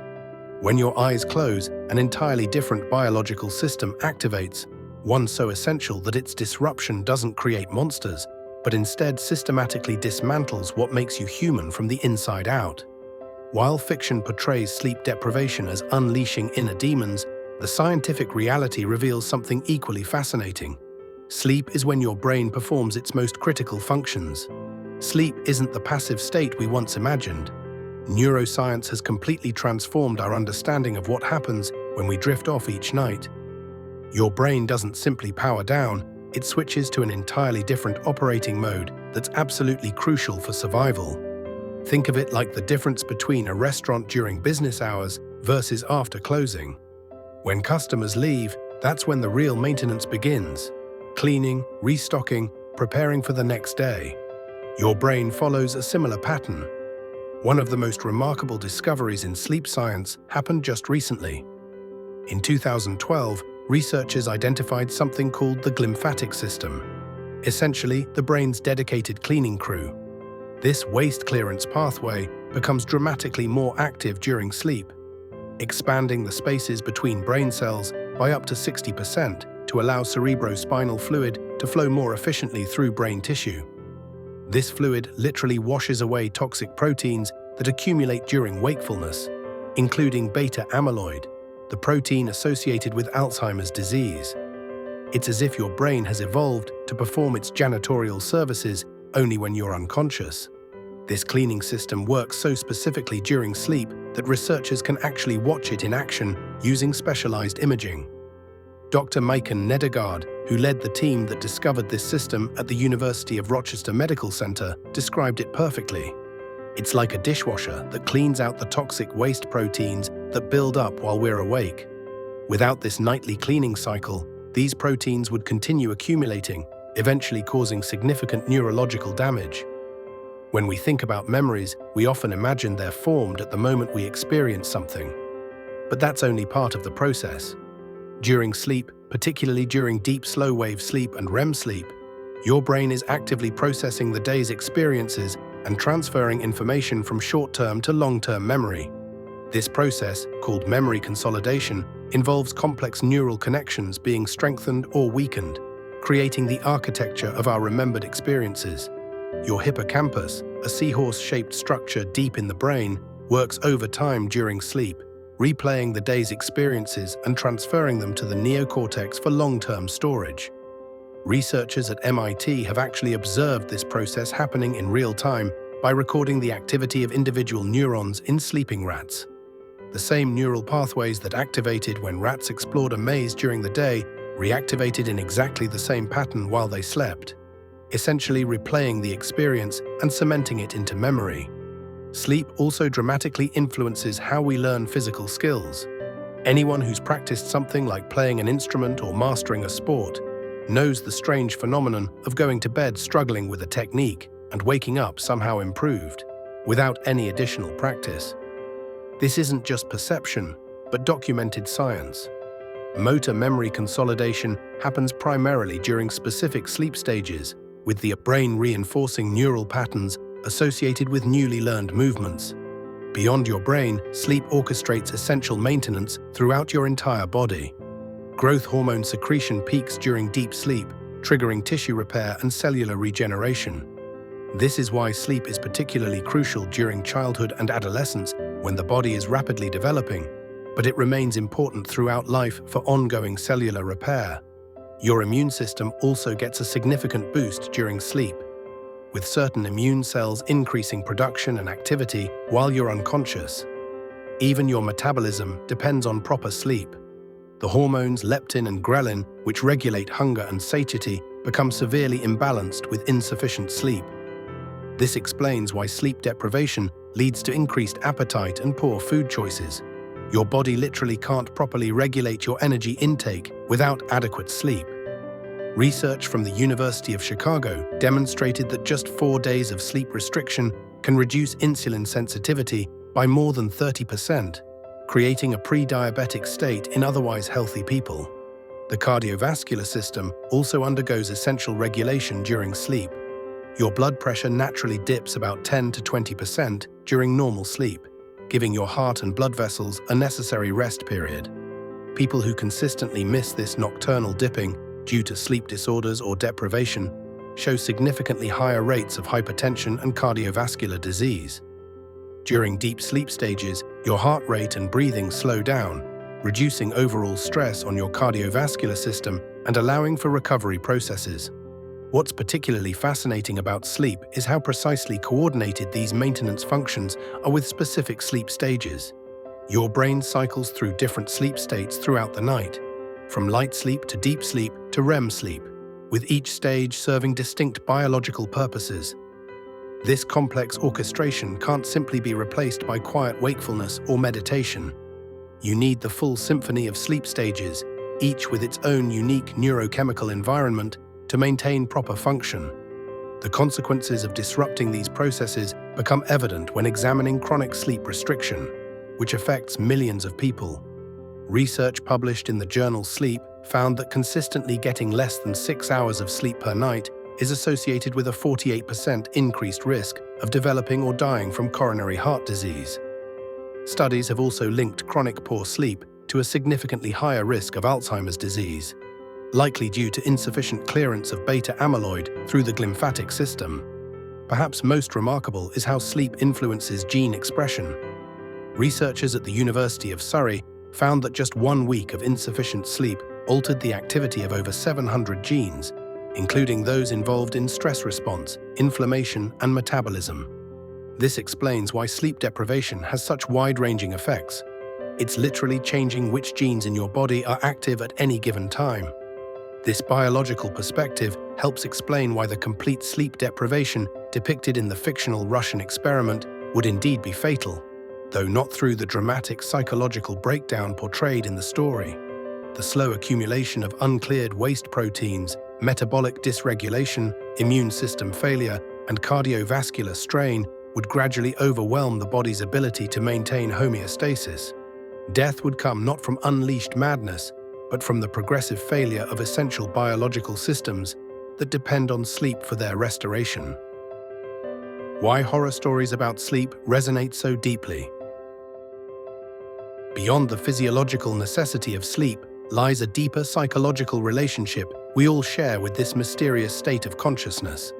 While the Russian sleep experiment never actually happened, its enduring popularity reveals something fundamental about how we view this daily surrender to unconsciousness.